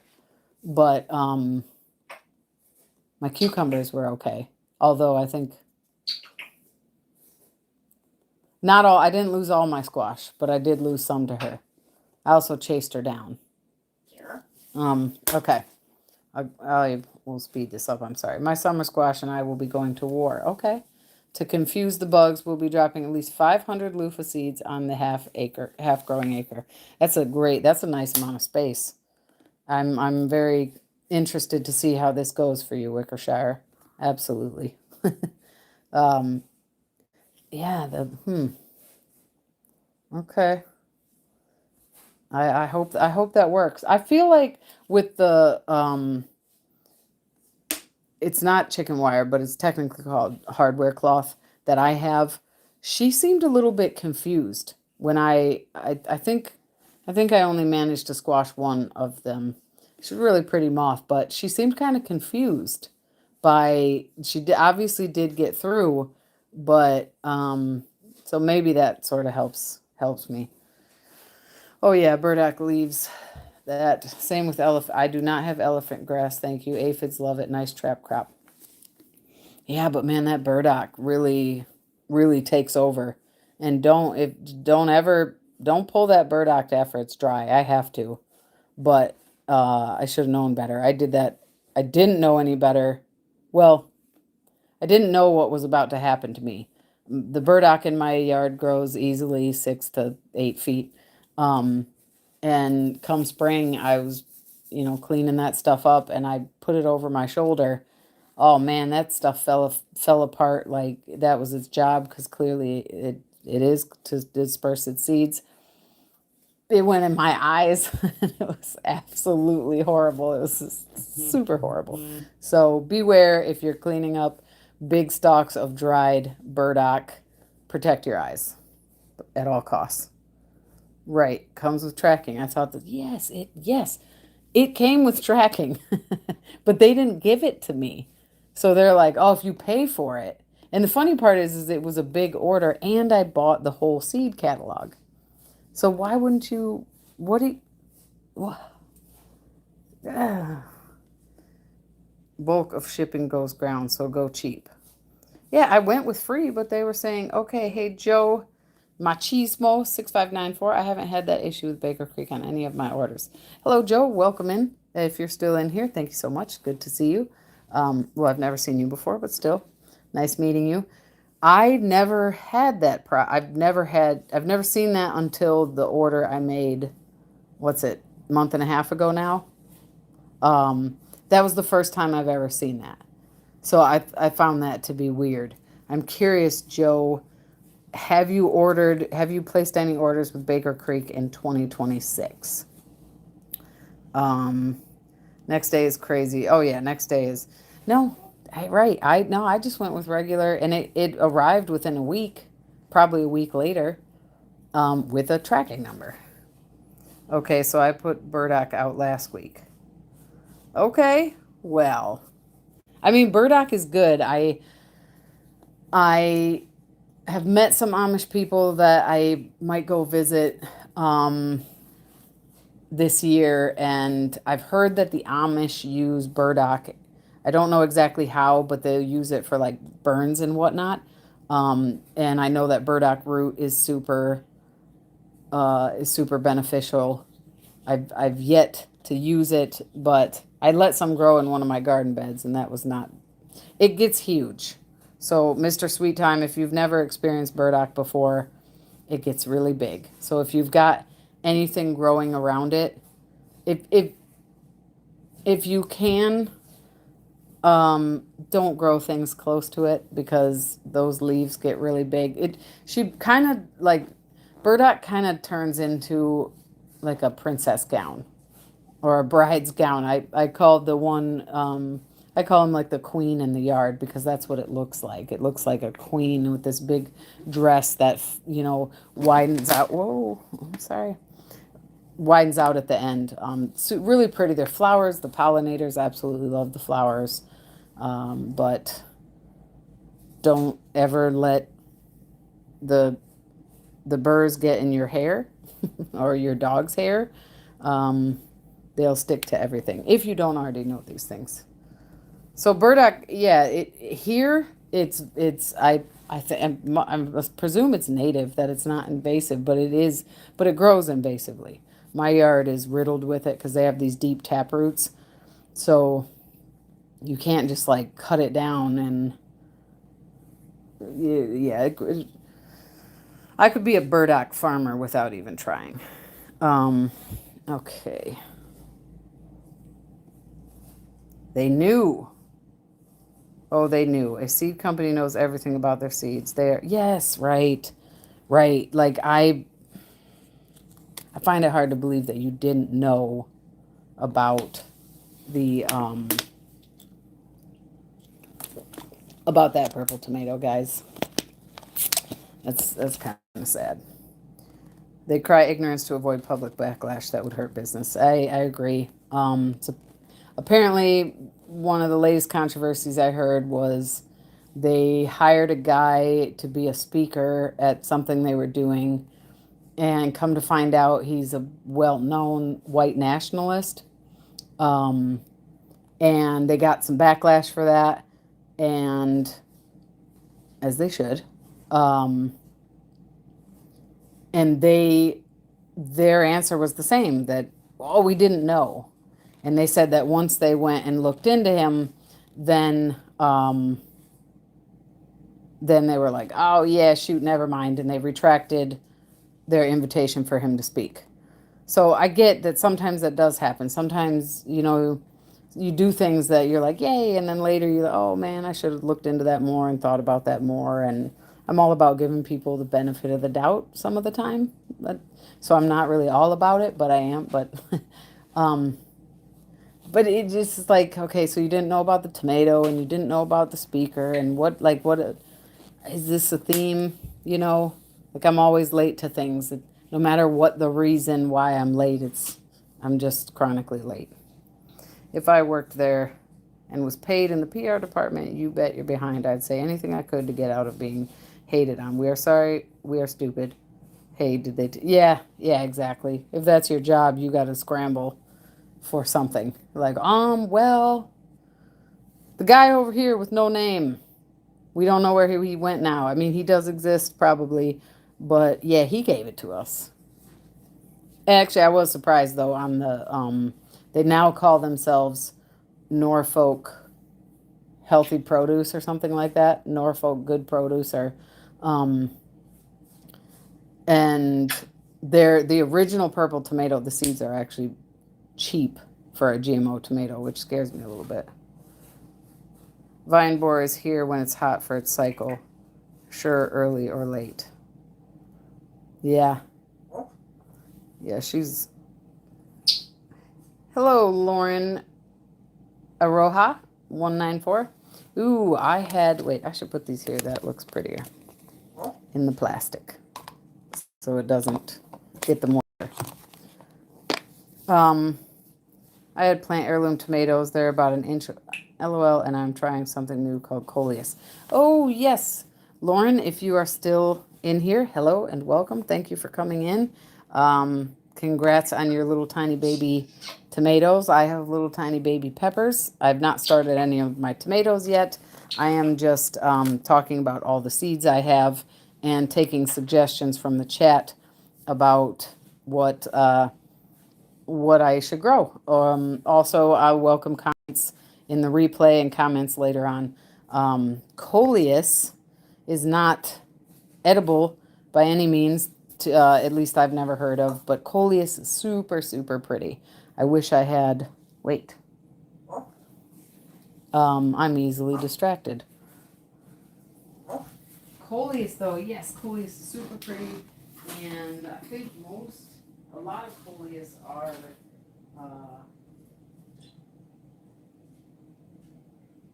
are shade friendly plants. Some of them, I'm trying to think of where they are. Some of them are like more shade than others, some varieties. But yes, Coleus is a wonderful decorative plant. I love the color variation. Where are all my... Okay. Oh, knock stuff over. Hold on, you guys. I know we're talking about tomatoes, but if Lauren's still here, I just want to show Lauren real quick. My Coleus. All right, so these are basically the same. These two varieties right here, the rainbow Coleus, but I wanted to. They were on sale, so I wanted to get one of each. So this is a rainbow variety of Coleus. I've also saved seeds from Coleus that I bought at the store. And then I have the Coloca Sunset Coleus. I grew these last year. They didn't get very big because I grew them in a small... I think there's a bird attacking my window.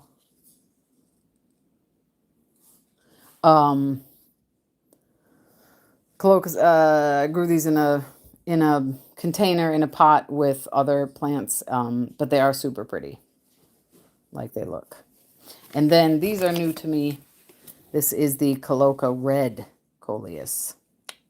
Yes, heck yeah. All right, LP, let's go. Last year, first time we hit with, because I had planted less.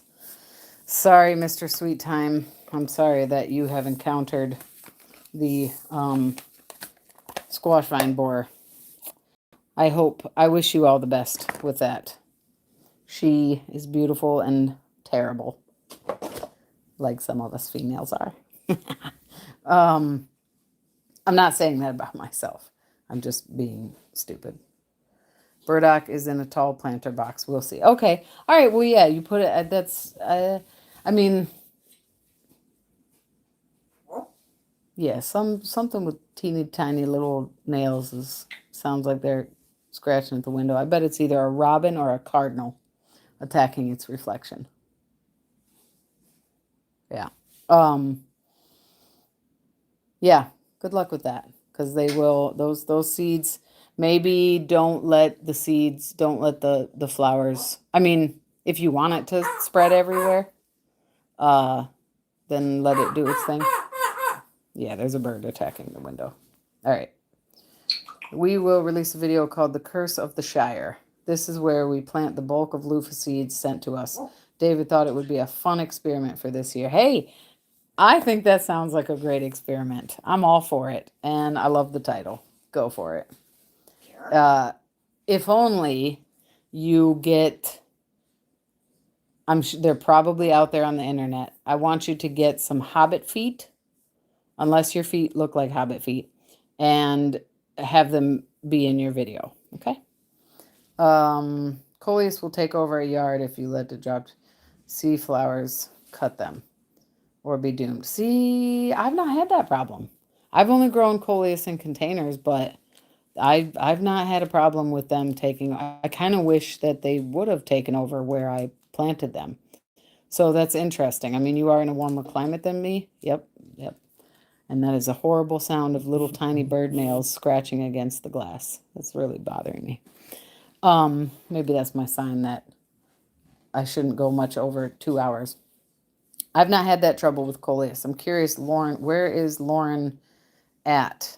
Roundabout what state or country? I've ordered from Baker's Creek 4 times this year. Most recent was late February. Oh, and they didn't ask you for Joe Machismo? They didn't ask you to pay for shipping? Interesting. I mean, to pay for tracking? Well, that's cool that they didn't, but yeah. Okay. Well, that's cool. Now maybe I need to go order some more seeds and see if that was a fluke. There are some things that I meant to order that I didn't. But then morally, I feel like there's so much. Anyways, no more ranting. And Joe Machismo, do you post content? Do you share these seed hauls? I'm very curious. You've 4 orders this year so far. I'm very interested in what plants you. Yes, man, that's horrible. Little tiny bird feet on glass. We filmed it too. So pretty. Oh, okay, so you already have. Coleus overwintered in Tennessee, easy peasy. I bet that's super pretty. I wish I had that trouble here. Hey, thank you for the hearts. For the yay little floaty hearts. That's wonderful. Under my stairs, all around my house, around the boundaries of our forest. Good times. That does sound like good times. I ordered Baker's Creek a lot. Most of all of my tomatoes are from them. I think the shipping is dumb. Yes. Okay. So Lauren, have you seen that where they tell you that you have to pay for tracking? Essentially, they tell you that. I mean, they say free shipping doesn't have tracking, but then your package arrives and it has a tracking number. Yes. Lauren, what? Oh, really? I never tried Coleus before. I live in Utah. Okay, nice. I usually grow tomatoes and peppers and flowers, so I hope it works out for me. Check the package if you see what kind of Coleus you have, Lauren, if they like shade or if they like sun, and go from there. Yeah, I've not had trouble, but again, you are kind of in a warmer climate than me, I think. No. Utah, you might be dry. It depends on where you at. Are you in the mountains? But you probably, yeah. I wonder if they would overwinter in Utah, though, because they don't. I wish they did in Michigan. And Lauren, what kind of tomatoes are you growing, if you care to share? Another note on Coleus, indoor plant only. You're in a warm climate. Do not let it outdoors or else. Well, but she also gets, they also get really cold winters, I think, right? Don't you? In Utah? I mean, you get a lot of snow. Because it doesn't for me. All right. Oh, okay. Do indoor then. Thank you for the information. Be right back. Searching Amazon. Utah. Wow, there are thousands of brands of Hobbit feet on Amazon. Yes. Excellent. Excellent. I will look forward to seeing the Hobbit feet. Not a fluke. Saw same thing on my order that came in this week. Okay. Okay. I appreciate you. Thank you, Mr. Sweet Time. So I'm not crazy. Yeah, see, that's a mess, man. The tracking is automatic, so they're literally just choosing not to give you the tracking number unless you pay for your shipping. Come on, do better. I don't do content videos, just have a big garden with a small product. Oh, that's awesome. Good for you, Joe. Good for you. I think that's great. I hope that with everything that's going on, produce prices are expected to rise, and I hope that just sends more of us to produce stands like you have, and to the farmers markets, and where people can offer lower prices than what you're going to see in the store. So yeah, I hope you have a good season, both in your garden and at your farm stand. I know I caught up, right? Imagine that. All right, I should try to hurry up. Probably, see, now this has gone on so long, does anybody even know what I was talking about with the tomatoes and which ones I should grow? I am a city girly. All right. Well, Utah this year, we didn't have snow. Whoa, you didn't have snow in Utah? That's weird. We didn't have snow, which is weird, but it's been actually hot here. But I guess it's snowing tomorrow. Oh, that's nice. You're like, look, I'm done with the snow already. So, well, maybe not, because if you're a skier, then or a snowboarder or just a wintry person, then you might love the snow. But hey, well, props to you for being a city girl and still gardening and growing your own food, because wherever you're at, we can grow something. All right, back to the tomatoes. Vintage wine, I have not grown these before, but they look beautiful. Kellogg's Breakfast. So last 24 and 25, I grew these successfully. And I understand now why everyone likes, well, why they are a popular tomato, because I really like their meaty texture. Their flavor is very good, and I did find them to be productive plants. They were more productive in 2024. I did almost no pruning, but I really like the Kellogg's Breakfast. I have so many tomatoes to choose from that it's like, how do you... I want to grow the new varieties, but I also want to grow things that I know I can trust that I like. And I think I do want to grow the Kellogg's Breakfast again this year. Oh, that's another question that I have for you guys. Kellogg's, no success here. Oh, bummer. Shade garden was a no-go.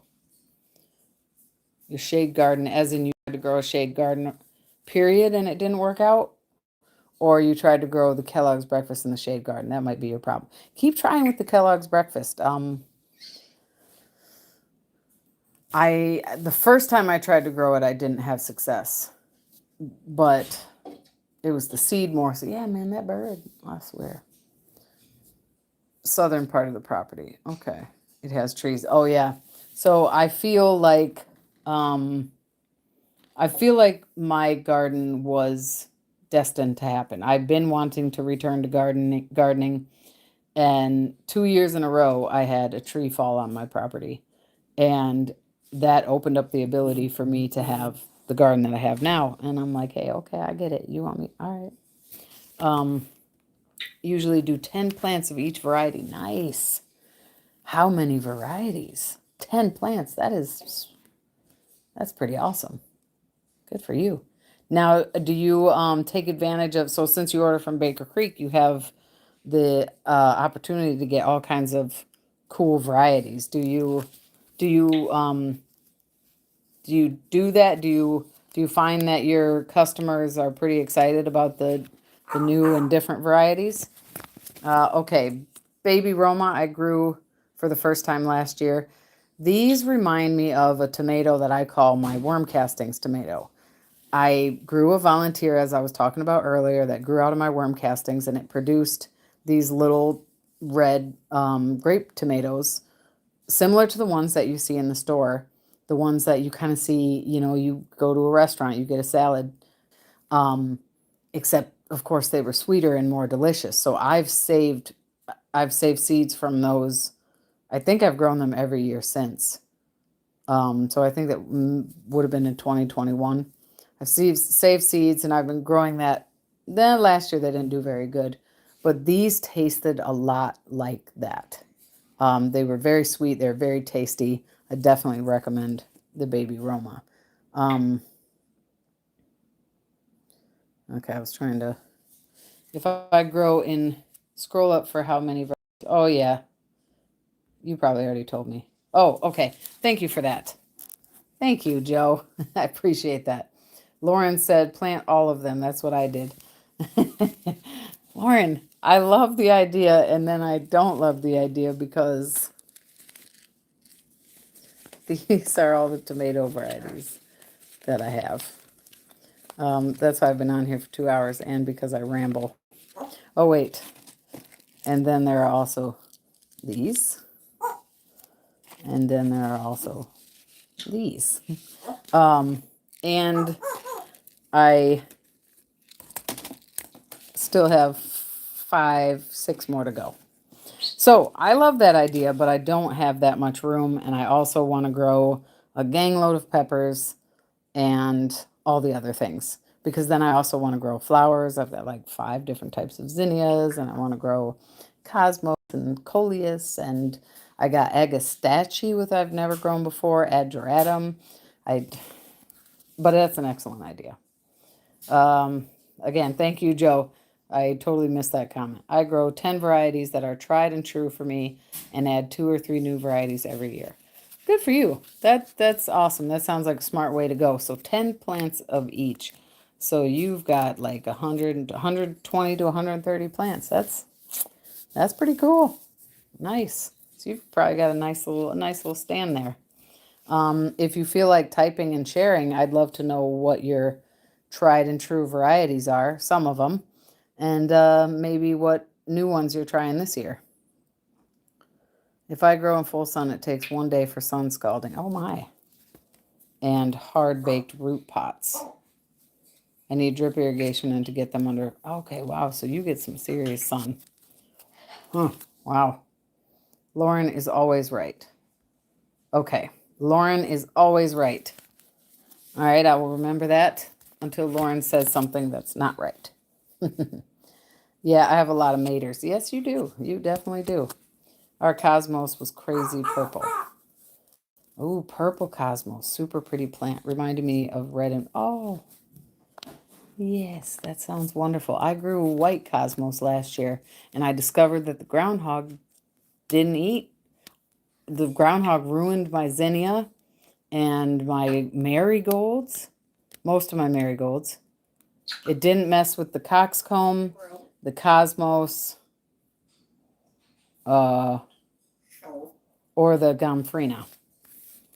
I can barely keep up with 4 plants. Hey, Mr. Sweet Time. You do you. You keep up with what you can keep up with, because I can't. I don't know if I would say that I keep up with my plants. What I like to do is I like to start a whole bunch of stuff and then later go, okay, how many am I actually? Because I'll drop 3 seeds to make sure that 2 or 3 seeds to make sure that I, get at least one, because sometimes I've dropped 3 seeds and I don't get any. And then later I'm going, well, how many do I want? Because I've got 3 and I should give one away. But I don't want to talk to people. But you got to talk to people if you're going to give them plants. And that would be nice for them. But I don't want to talk to people. But I don't have room for any more. So, tried and true. Abe Lincoln. Okay. German pink, mortgage lifter, Amana orange, pineapple, red snapper, homestead, Cherokee purple, better boy, and brandywine. All right, those are some pretty classic tomatoes. I have only grown the pineapple, right? Yes. No, I grew better boy in 22 or 23. It was a good tomato. I've also grown early girl. Hey, so there are a couple varieties that I forgot about because I only have them as saved seeds. I have grown early girl as well. So funny you say Abe Lincoln. Actually, Joe, before you came in, I haven't grown these, but I did get these seeds. And what do you like about the Abe Lincoln, if you care to share and if you recall? But nice. Mortgage lift. I've heard good things about all of those. The pineapple. I'm thinking about growing the pineapple again this year. I haven't grown it for a few years because it looks a lot like the gold medal. and sounds like the gold medal. So I'm tempted to grow these two to see how different they are. Red Snapper. No, I've never heard of Red Snapper or Homestead, but I've heard of Cherokee Purple, Better Boy, and Brandywine. Okay, I was growing on 1/8 of an acre. We now have half acre open. Nice. So much free space I have to broadcast squash. Yes, you do. Broadcast squash and melons. I think you need to broadcast some more seeds. If you need some marigold seeds, I have lots. I don't think they last very long though, because actually none of my Cracker Jack marigolds came up. But yeah, you need some more flowers in there too. Yep. I plant Black Beauty, Berkeley Tie-Dye Pink and Green. Ooh.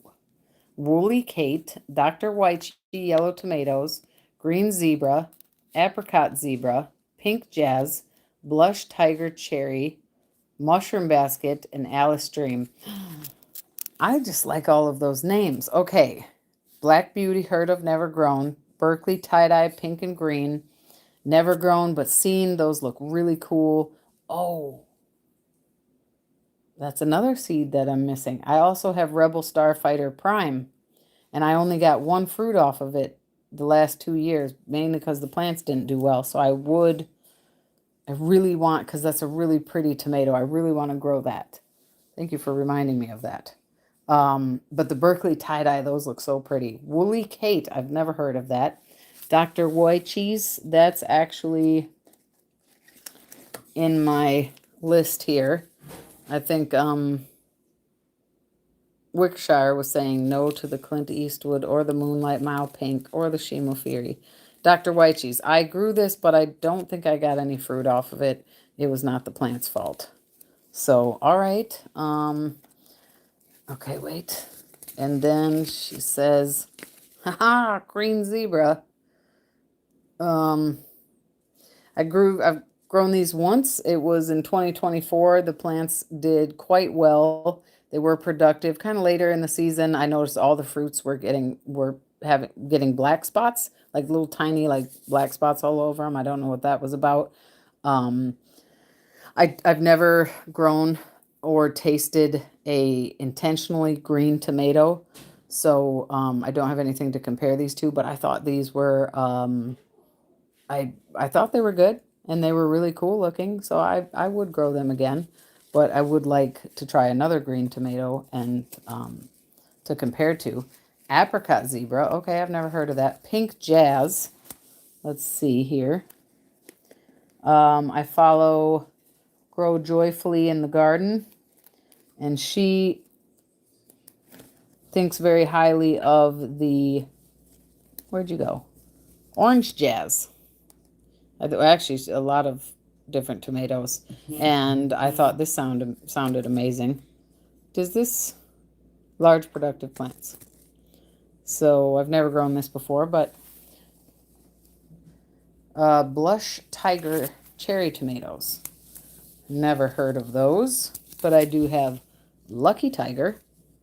What do the Blush Tigers look like? So I grew Lucky Tiger for the first time last year, and they sort of remind me of Brad's Atomic Grape. Now, again, I know that is it in my hand? Yes, it is. I know this is an enhanced picture, but I'm curious, like the shape. And so I grew these last year. The plant was kind of crowded out by other plants, so it wasn't super productive. Again, I don't know that was the plant's fault. I had a couple of these fruits actually last for months and months on the counter, and I moved them. I might still actually have them. They aren't like the most amazing taste, but they're really cool fruit. They have a good shelf life, and they're kind of like a larger sized grape tomato. And I do want to grow them again. I also want to see, last year I wanted to see how they compared to Brad's Atomic. I think, but I've not gotten fruit from Brad's Atomic, not gotten but one or two. And the Lucky Tiger, yeah, they had an interesting kind of complex flavor, like a tiny bit of sweetness, a little bit more sour tang to them. Like they were cool and they were weird. But okay. So blush tiger. Mushroom basket. I have that in here, Lauren. I don't think you were here when I was first talking about. I just got the mushroom basket. I've not grown it yet. But it looks really cool. I believe Wickershire said that these get really big, and I just think they look really cool, and I would like to try them. Mushroom Alice Dream. I think I've heard of Alice Dream, but I've never grown it. So there, I showed Brad's Atomic, Lucky Tiger. I've not really had much luck with the Brad's Atomic. These, I want to see how well they can grow when treated better and given a little bit more room and sun. Let me get down. Startles. That's what I grow. Oh, Startles. Is that a variety or is it a typo? That's a great. Okay, so you've got 1, 2, 3, 4, 5. Whoops. 6, 7, 8, 9, 10, 11. If I counted right, 11. And if Startles is a variety, then you've got 12 different. Hey, that's awesome. That's a nice. And that's a nice wide variety as well. And nice. These are great. Was real tempted to try red snapper this year. I've never heard red snapper. New varieties this year. Rutgers and Hasenator. Doing those two because they are determinants. Okay. I feel like I've heard of Rutgers. I'm assuming that Hasenator is a variety that Haas Tools created. I've not ordered from them, but I know they're a pretty popular, reliable company. Very cool. I bet your neighbors love it when your farm stand is up, Joe. I like that. No, that'd be so cool. Note to self, add mushroom basket to the want list. Need. Yes, Wickershire. I think add it, put it on your list, Hobbit feet and mushroom basket. Yes. And while you're at it, put the litchi. So Wickershire, I believe it was, said that these are kind of more, these are more closer to the original tomato, and they have thorns on them. I've never grown them before. That's an absolute growing that. White cherry tomato. I've grown these many years. I've also grown them as volunteers, so I didn't grow them, and they're really tasty yellow tomatoes. If you like yellow tomatoes and you like cherry tomatoes, I highly recommend the white cherry. Really reliable, productive plant too. Cherry Falls cherry tomato. This is a determinate cherry tomato. It was new to M.I. Gardner last year, and I grew it in a bucket, and it got blight faster than all the others, and it didn't really do that well for me. Maybe I'll give it another shot. And now here's my last one that is new to M.I. Gardner this year, and I'm super excited about this. So this is a definite yes. The bubblegum scent floor tomato.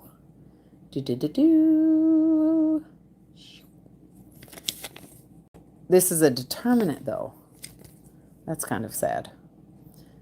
True to its name, these plants explode with blossoms that set heavy clusters of fruit, often outpacing their foliage and requiring support.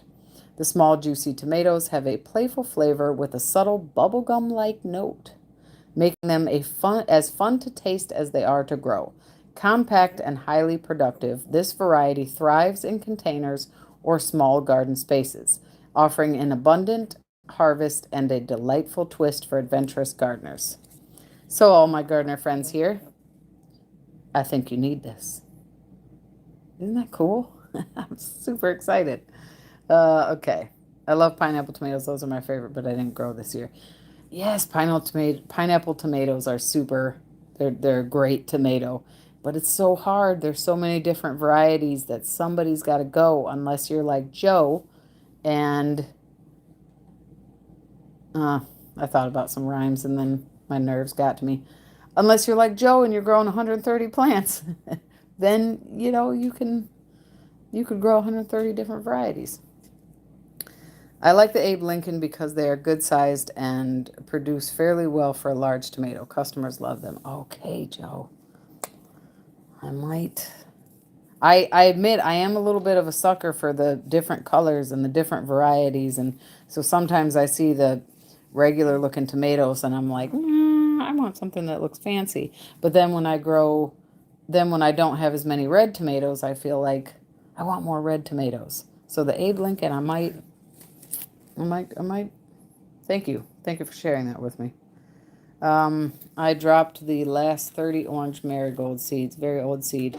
Maybe they will come up. I just need one. Then I can seed save and begin the process over.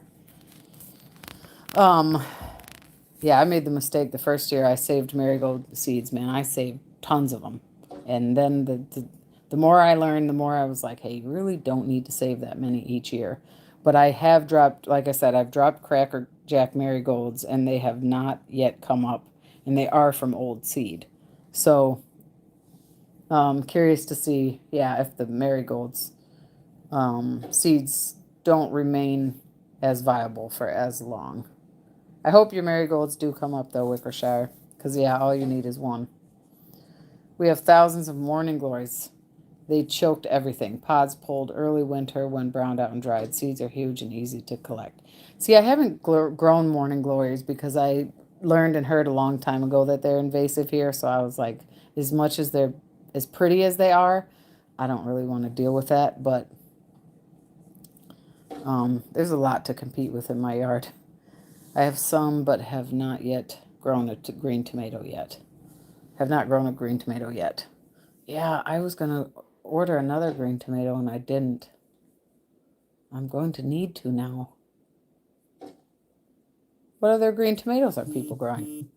It's my first time growing mushroom basket and pink jazz. Okay. All right, awesome. And have that green zebra.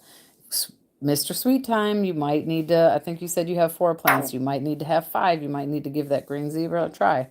I've grown various types of green tomato before, and none of them sold very well, so I quit messing with those things. Yeah, I can see that. I can see that being a thing. If you're trying to sell your tomatoes and people don't know what to do with them, then yeah, then it's all. You could just grow one for yourself. Not that you're asking for a suggestion. They look great. Rain just hit. Yes, we had rain yesterday. Dropped 30 degrees yesterday. 35. No, 30. The green zebra, I like those. I have last year. I had a lot of produce from that. Yes. Yeah, they are a productive plant. Still can't find any champagne bubbles. Think I pull them out and lose them every time. Oh no. Oh, I in 2025 I did not do well to put my seeds away and I'm still I mean, you've heard me say, "Wait, the Rebel Starfighter Prime, where are those seeds?" Okay, what? So, yeah, I swear I have other kohlrabi seeds. I started out this live talking about my kohlrabi seeds and I'm like, where there are more. Where are they? Why isn't everybody together? What's going on? Where could they possibly be? I also had some tomatoes that lasted for a long time but never knew what they were. Okay. Yeah, that's a bump. That drives me crazy when you're like, I need to know the name. I need to know the name, but I'll still save them even when the blush tiger is yellowish. Okay. Oh, that's interesting. I can't spell that. Yellowish? Yeah, you spelled it right. Or was it the star trellis? Our seed bank tomatoes are Adora Brown. Never heard of that. Big Red. Nope. Cherokee Purple. Yep. Roma VF. Garden Leader Monster. Jubilee Orange. Cloudy Day Hybrid. Rutgers. Big Pink Hybrid. Eve STE. Wendell. And Yellow Perfection. Wow. All right. When you say our seed bank tomatoes, are those the tomatoes that you say that you're gonna grow every year, that you are your go-tos? The only I've heard of Roma Cherokee Purple. Thank you so much for the hearts. I appreciate that. Thank you. And I think I've heard of Jubilee before. Continued, Goldilocks, Snow White, Orange Zebra, and Great Warrior. Maybe I've heard of Orange Zebra. Snow White, Goldilocks, nope. Ooh, that yes. Bubblegum Centiflora. I think I put a Cherry Falls seed out by the back door. Okay, let me know how that does. I think I will give it another shot this year, especially since it is likes a smaller space, the Cherry Falls, and I want to see because it didn't do well. I hate marigolds. They grow easy and fast over here. I love marigolds. I get it though. To each his own. Um, I love it. I want 1 year I didn't pay attention to the fact that my Cracker Jack marigolds get 3 or 4 feet tall. My garden looked amazing though, but man, I was dodging marigolds everywhere I went. But the pollinators love them, the bumblebees especially. So I am this year growing Dune Yellow and Little Hero Fire, both from Baker Creek, because I do kind of want some of the smaller marigolds. So, yeah, I gotcha. Thank you, though. I grow the Colossus Red Gold Bicolor Marigold. What? Colossus Red Gold Bicolor Marigold from Baker's Creek. Nice large plant with lots of flowers on it. Man, I almost said, hold on, let me get my phone. Okay. Colossus Red Gold Bicolor. Wow, that sounds beautiful. I grow the Queen Sophia. That's a really pretty kind of bicolor, and her color as the flowers mature, they kind of change colors. Not a huge plant, but a very, very productive type of marigold. That sounds really cool. Colossus Red Gold Bicolor. I did not save any of my yellow pear tomatoes. I just outright ate them. No one else got any. So good. Oh, that sounds like they were pretty good. So that's funny. Everyone's like, man, the pear tomatoes, they're not doing anything. You're like, nope. No, they aren't. They sure aren't. I've never grown the pear tomato, though. The Star Louise, I think that spell like that. I feel like that sound. I'm going, yes, Star Louise. Okay. That's that's a cool name. All right. So analysis paralysis is real. What sauce tomato is I want to go all in? Analysis paralysis is my middle name. Yeah. What sauce tomato? I'm not the person to ask that question, but I'm sure one of these other individuals knows. Seed bank tomatoes means I can pick and grow those. I haven't decided. Only 24 feet of space on the old cattle panel trellis. They have to share it with beans. Oh yeah, okay. Okay. Well, that's still a nice amount of space. I didn't hear anything bad about growing marigolds until the day after I dumped a bag of seeds out. What didn't you like about the marigolds? Did they get super tall and they just like took over? Once the teddy bear sunflowers get transplanted, I'll have a freed up tray pack to use and get my tomatoes going. Wickershire, I grew teddy bear sunflowers for the first time last year. I only got one plant that produced like one flower. It was really pretty. It was in my in-ground flower garden. I couldn't get over to it because I didn't want to step on other plants. But so you are transplanting them out. I think I found yeah. Speaking of losing seeds, my sunflower case is missing. I have a couple of, so when I did my seed table talks for episode 7, flowers N through Z, I talked Floristan sunflowers new to me. And later I was like, wait a minute, there are other sunflowers that I want to grow. Where are my sunflowers? I'm going to grow Autumn Beauty. I also have Teddy Bear and Mammoth Gray. I think I'm out of Velvet Queen. But Autumn Beauty's really pretty. And my Mammoth Gray got super huge. last year, and then one day I came out and the head was like broken. So I'm assuming it was a squirrel or something broke it. Um, Joe says sauce tomato for any personal use. I just stick with the classic Amish paste. Amish paste, I definitely hear a lot of people grow the Amish paste. One, I'm in a deep panic. One. One. One. Oh, they do well. So pretty. Never grew marigolds. Dump seeds the next day. Everybody started talking about what they didn't like about marigolds. Ah, geez. Don't listen to them. Marigolds are wonderful. And when grown in high amounts around your plants, they're said to help deter pests. I haven't grown enough to prove that theory on my end, but yeah. My mammoth gray are going to be a backdrop of the 70,000 gallon rain collection pond. Ooh, that sounds fantastic. Wow. That's pretty cool. And that's going to be so pretty with the sunflowers. That's a great idea. Okay. You said one teddy, but yeah, yeah, okay, thank you. I'm hoping mine do a little better. My in-ground flower bed last year was the first year for it, and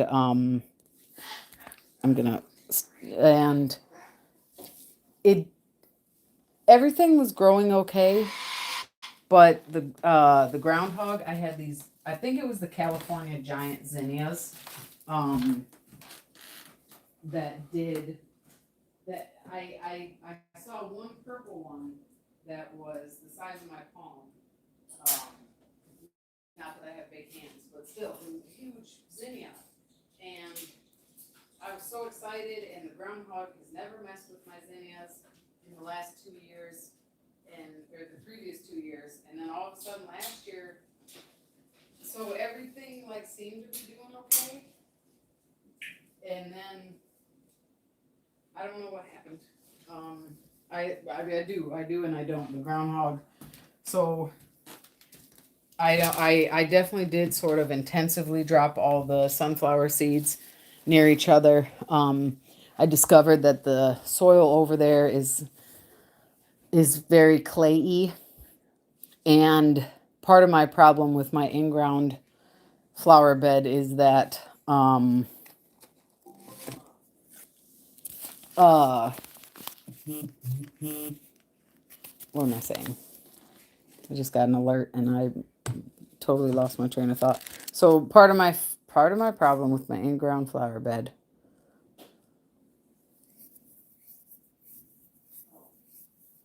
it's new. I planted everything so densely that I can't really like get down in there.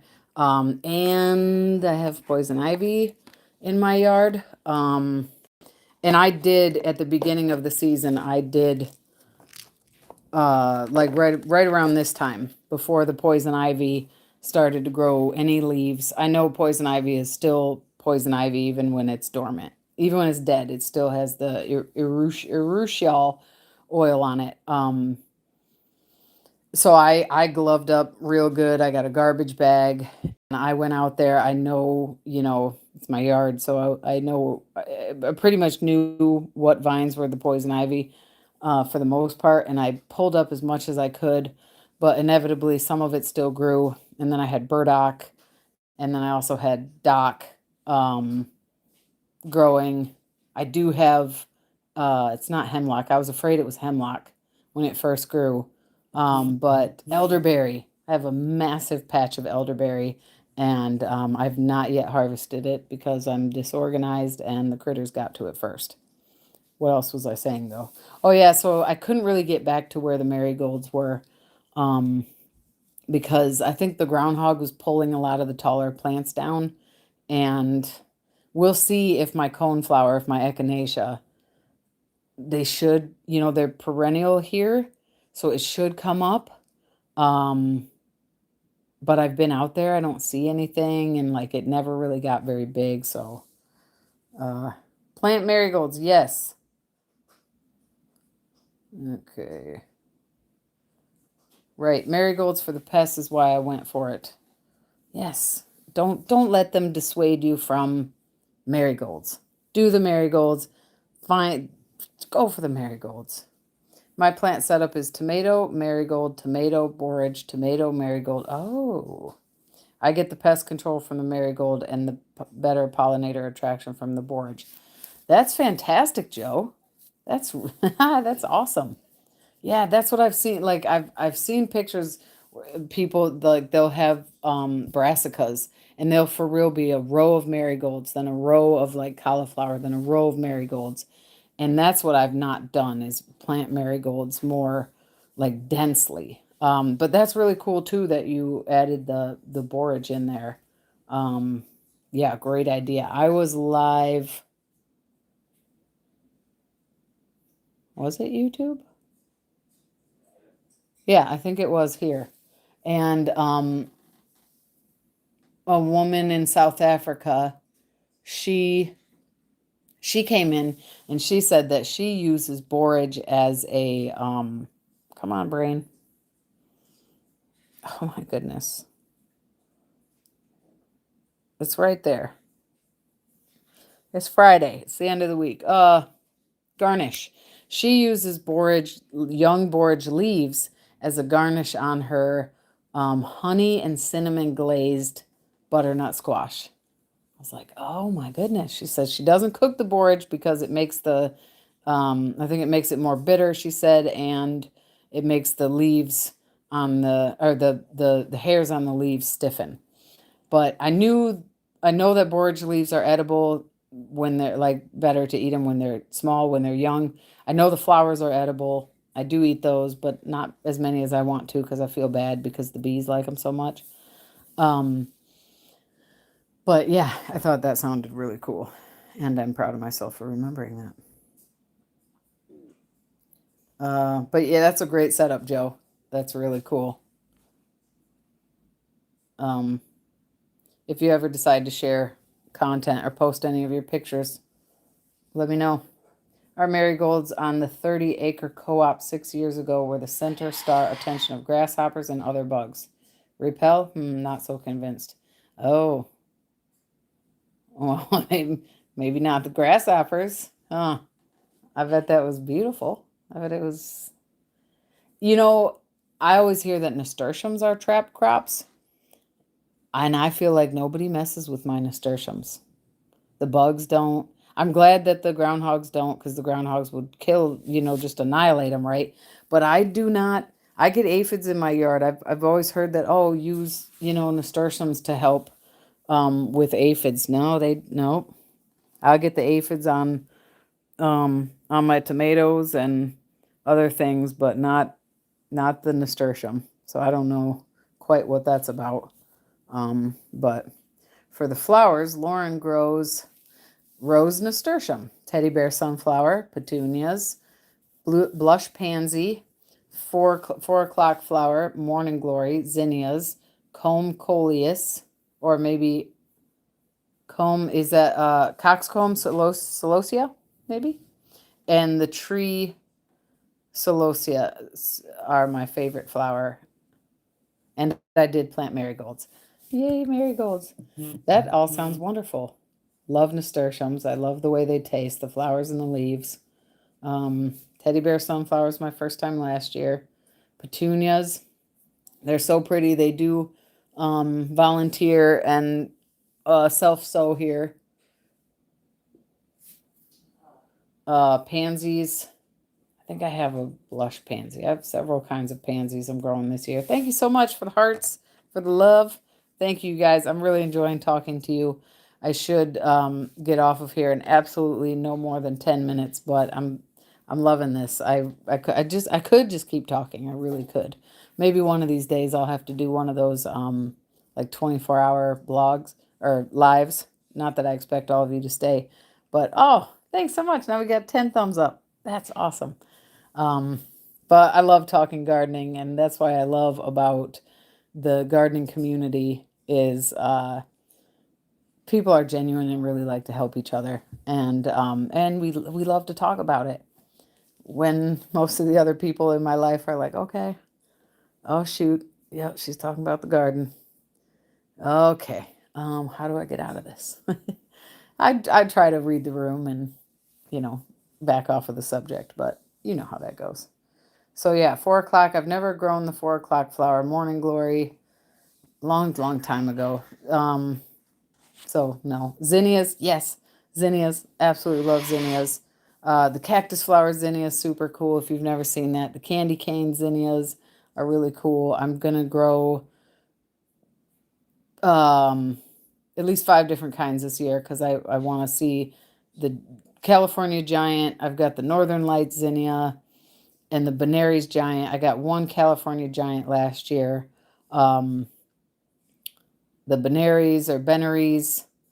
I don't know if I got any because I had, you know, multiple kinds out there, and then the groundhog didn't let most of them grow. Oh, and the Queen Lime Blush. The first time I grew Queen Lime Blush zinnia, um, I was kind of like, oh, okay. Then I grew it last year, and really, I did. They were really pretty. They didn't last very long because of the groundhog, but yeah. Okay.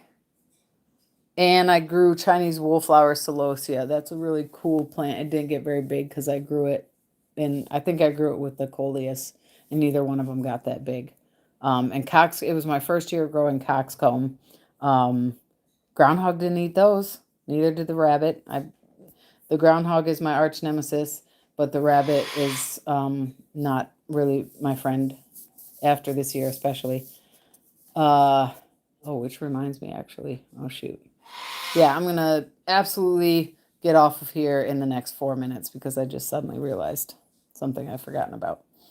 Coxcomb, really cool. They stay really small. Red Raven coxcomb. If you guys are interested, check out my seed table talks. If you like just looking at seed packets and seeing the things that I'm going to attempt to grow this year, then you'll like my seed table talks. This is sort of an addition to my seed table talks. I'm going to publish put out the video for what I decide to grow from my tomatoes this Sunday. But I do appreciate all the input that you guys have provided me today. The main thing marigolds repel is root rot nematodes. Okay. Interesting. Oh, the only thing you said spelling. I believe it's NEMA, but otherwise you're good. Okay. You know what else I heard? I've heard a couple times now that mustard. What did I hear that grow? I'm gonna have to look it up again, but I just am telling myself grow a lot of mustard greens because there's something that the mustard greens do to the soil that is beneficial. It helps with either a disease or a pest. Yeah, I'm gonna have to look that up. But mustard greens. So interesting with the marigolds. Thank you for sharing that, Joe. Noted. Get the nasturtiums going. No room. Well, but nasturtiums, they kind of trail below everything. Like, yeah, you're going to need some nasturtiums. I don't have any trellising for nasturtiums. This is why I need to grow bamboo. Bamboo can be a little bit invasive, I think I've heard. But that would be pretty cool. That would be cool. But nasturtiums will just trail, man. They will trail. They don't need to climb. They'll trail. And they'll do just fine trailing. You do not harvest elderberry. The birds will do that for you in 2 weeks' time. Clean it out. Yeah, I think my neighbor actually has harvested. She actually made like some of the elderberry like syrup in the winter 24, 25. She was worried like I was. She came to me and was like, dude, is that like, I said, no, it's not hemlock. It's elderberry. So maybe this year I'll actually get some, but it's a huge patch. Like last year I said I was going to cut it back and I did not. Before it flowered, I'm sure it was birds that planted it there because I've lived here 10 years and it didn't pop up till like 3 years ago, I think. No, like 4 years ago, but it didn't flower until 2024. And I always just thought it was this invasive weed bush thing that was spreading. And I'd always cut it down. And then in 2024, it flowered. And the flowers do look similar to hemlock flowers. And that's what really made me look at it and go, wait a minute, what? But it's not hemlock, so. Marigolds and alyssum was the ones I decided to go with in the bed. Still want to do more alyssum. I grew alyssum a little bit many years ago, and I haven't since. It is a really pretty flower, and it stays really low, which is nice. Good choice. And I think they're pretty popular with the pollinators, aren't they? And no luck with nasturtiums. Oh, keep trying. Keep trying. Actually, I've heard nasturtiums don't like rich soil. So maybe put them somewhere where, like, don't feed them. Drop and I think nasturtiums have the coolest seeds, one of the coolest seeds. I see that Freeland Farm retracted their message. Do I need to put you in timeout? I'm just kidding. Freeland Farm, are you telling me about my battery, perhaps? Or, hello, we now have 7 people in the room. Thank you so much. I am going to get out of here soon. But yes, thank you for coming in. Thank you for the love. And I will probably real quick before I get out, go back over my tomatoes. And if anyone wants to put in the comments what they think I should grow or just be satisfied with what you shared with me so far, that's fantastic. And yeah, so Freeland Farm is probably helping me out with the exit. But then they retracted their comment. But they probably didn't need to. Joe sounds awesome, and I probably shouldn't be putting them on blast. Oh, blah, blah, blah. Joe sounds awesome for people that live in Florida. I hear bad things about growing in Florida. Um, Wait, what are you saying, Wickershire? Are you being... Joe sounds... that. I think that sounds awesome. I hear that people in Florida have trouble with iguanas, and that I think it would be cool to see an iguana, wild, but I don't know how I'd feel about seeing them dropping out of the trees and stuff. I don't know, because groundhogs are really, really cute, but I really wish that I was a hunter. For more pest control, I just throw in basil and green onions all over. I told myself I was going to grow more onions all over, and I never do because I'm always trying to plant everything else. But yes, I've heard that onions are great as well. However, I've also grown plants amidst my garlic, and I can't say that the garlic really kept the pests off. I am growing basil this year, although my plan is not to grow it in my raised beds. My plan is to grow it in my green stalk because I have 24 different. I realized that missing from my, I went live on TT talking about my basil. Missing was Genovese basil and the red leaf tulsi. But I have 24 different kinds of basil. If anyone, I'll need to make a video for YT. If you got any basil variety suggestions, throw them my way. If I don't already have it, I promise you I'll go looking for it. But I'm going to grow a green stalk full of basil. Adding sorrel to our list for soil chop and drop clay will take time. So sorrel, is sorrel the same as dock? Because I grow red leaf sorrel, which I've also heard called bloody dock, and I think they are. We have dock that grows native around here, and that thing is a pain in the butt. But interesting to hear that it is, I assume, is it good chop and drop because it's got such a deep taproot? And the sorrel that I grow in my raised beds, that's impossible to kill. It survives the winter. It'll look like it's dead. I'll chop it all the way down. The only way I've managed to get rid of sorrel was digging it up. And it's a very interesting, very bitter, very lemony taste. But it's pretty. I saved seeds from it too. Clay will take time to repair. Okay.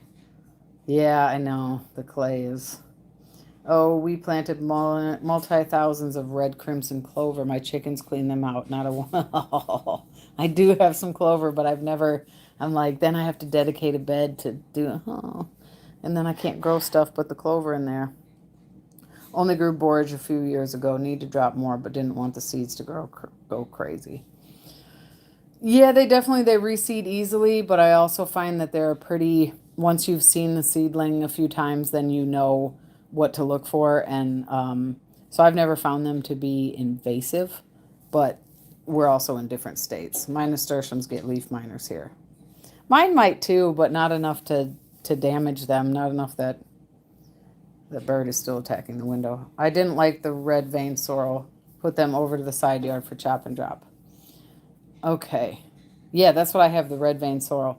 But I'm like, is it also called red leafed? Like it is more, it's red veined though. Maybe I just keep telling myself that.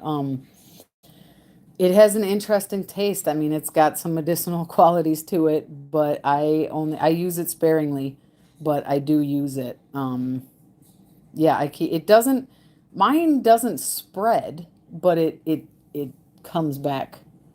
Uh yes, sorrel came up. It's in my hoop house. My covered hoop house. Yeah, that thing survived the winter. It was looking pretty bad. And then at one point it did look like it was dead after the super cold, but it's back. I'll go take a later I'll make a little short just for you. Yes, the sorrel is a champ. I need a good perennial. Okay, you said you're in Tennessee. Well, sorrel comes back. Sorrel is a beast. Like the green sorrel, want to grow a lot of that. A lot of folks go with comfrey. I've never grown comfrey, and I think I have comfrey seeds. But I've heard great things about using comfrey for compost and chop and drop, and yeah, I've heard it's easier to grow sorrel from a start than from seed. Sorrel, clover, alfalfa, ideal. Then I can hit it with a cover crop of peas, lentils, etc. Okay, yeah, that sounds great. I have I used to get manure uh from a sheep farmer, well my relatives when they were around. And I think that's how I got hairy vetch in my yard. And I've saved seeds from it. It's super pretty. Definitely pretty, and that is a legume. So but I mean it spread, it's a trailing vining plant, but it's so pretty. Uh Lauren, I have a ton of 4 o'clock and pansies. I have too much flowers. You can never have too many flowers. And my mom wants them all. I was like, I already plant some for you already. And she wanted me still. I was like, too bad. Right. Yeah, I convinced I got my mom into saving some of her flower seeds. And last year she started plants inside. And then this year she was like, no, I'm not doing that this year. But she's at, can I put my peas over here? Can I do this over here? That and blah blah blah. Yeah, you got to get your mom into it. He said, grow your own, okay? Grow your own. Or at least you know what to get her for her birthday or Christmas or Mother's Day or whatever. Looking at comfrey, pink, purple, blue flowers. Oh, that's awesome. Yeah, see, I need comfrey. They have a fantastic root too. Right, that's what I've heard. I add you. Lauren, welcome to the madness that is the Shire. Lauren, and he will have Hobbit feet for his Shire project. Thanks. I both subscribe. Both. I don't think I can subscribe to you guys from here, but I will definitely go back through and this has been wonderful. I am definitely gonna subscribe to all of you that are on here. Uh, but I don't have videos of my plants, but I'm going to do. Yes, Lauren, yes. They don't have to be fancy videos. Just it's cool to just share. I'm not a teaching channel. I'm a rambling channel. I'm here to just show people things, and and that's what I think's cool. If you just showing each other our journeys, and what we're doing and what it's like growing in our spaces, and even when things aren't going right. My garden's a mess most of the time. So yeah, that's really cool. I think that's a great idea, and I look forward to seeing your videos. I'm a plant enabler. Never talk to me, or always talk to you. I'm a plant enabler as well. People get to talk to me about plants, and I feel like, yeah, okay. So do you need some seeds? And they look at me like, huh? I'm like, I got some seeds. If you ever want some seeds, I got peas. I got lots of peas and beans and flowers. And they're like, I just wanted to tell you that flowers are pretty. Yes, but if you grow your own, you have them all the time.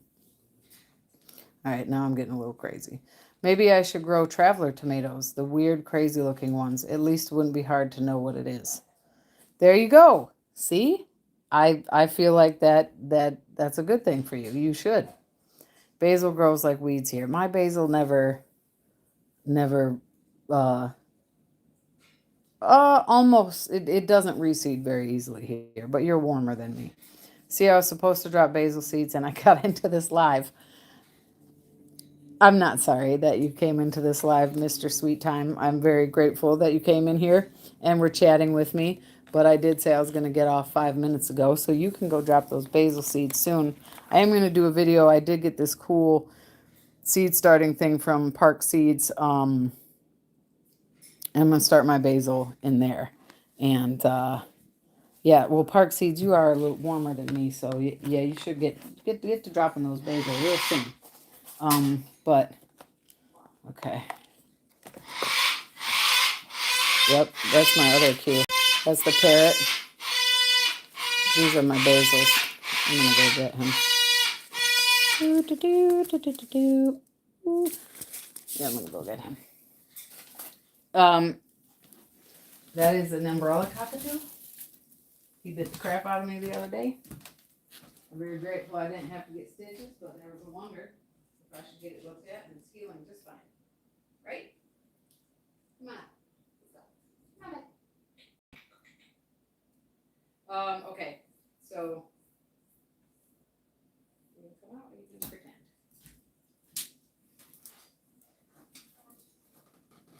Okay. Still alive, man. Okay, I know. I'm getting off of here. Yeah, so going live is a little bit addicting. I was really only going to come on here real quick, talk about my tomatoes, and I can't do anything real quick. So, I'm sorry, not sorry. I'll film my one freaky sorrel, smaller leaf type, purple and green. All right, let's see it. That's it. I'm old. Wood sorrel. Okay. Yes, red veined is bloody dock, and it has that long taproot and comes back. Yeah, my hello, new person, broke but bountifully blessed nerd. That is a fun name. Broke but bountifully blessed nerd. I like that. I like that a lot. Thank you so much for coming into the live. I am about to get out of here. But yes, this will be available for replay later. So my sorrel doesn't get that big, but it always comes back. My sorrel that grows wild in my yard gets quite large. Sorry, broke but bountifully blessed nerd. Sorry it took me so long to say hello. Most people recommend growing comfrey from Rise. Yes, okay. Right. Thank you. Not just to start, but also, thank you. I have heard that. Our nightmare. Hello, Stephen. Welcome to the live. I'm going to be getting out of here soon, but I appreciate you popping in. And I see that you have shared something. I'll get to you in just a second. Our nightmare was letting the blackberries take foothold. I have black raspberries that grow wild, and it's not always that cool. Pooped down by birds, next season thorns. Yep, everywhere. I ate, I bled, I burned them all. This year I ripped out, tips popping up. Yeah, they make you feel that way. The rabbit ate a lot of the canes throughout the winter, or ate around the canes. Weird. Stephen, German tomatoes. Okay, I've not grown German tomatoes. Wild blackberry gets out of hand, but makes the best. Oh, for sure. Absolutely. That I prefer like those berry pies over. I like apple pie, but I do like peach pie. But I like sort of the sourness of the blackberries. Yeah.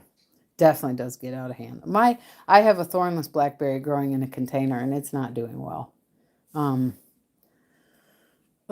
Nod. My wife suggested we drop peppermint in the backyard as ground cover. Oh, could you imagine? Yes. Yes, I can, because I had some peppermint growing by the gate to my yard, and when I walk by it, I love that. I absolutely love that. That is I would growing it in the bed, no, but growing it everywhere else to take over, absolutely bring it. Maybe I missed you hearing it, but mentioned. Oh, Merhani basil looks cool. Where's my pen? Where's a piece of paper? I'm going to write it on the back of this tomato, and then later I'm going to be... Okay, bird, this is not for you. MRI. Hey, pen. Oh, come on. Are you serious? I was just using this pen. There we go. MRI Marhani basil. All right. Thank you so much for that, Mr. Sweet Time. See it? Oh, the mention of a rabbit. Mowing my pumpkin starts down. Yes. It's okay. I hand collect the poop. You know what's funny is that we learn so much as we garden, right? And if you're not learning, then you're not growing. When I first started gardening in 2020, I saw rabbit poop like in my beds, and I was like, "Oh man, like my anxiety immediately took over, and I thought, this is not good. Like, what do I do?" I was afraid of the rabbit poop. And now I know that now there's rabbit poop all over my yard.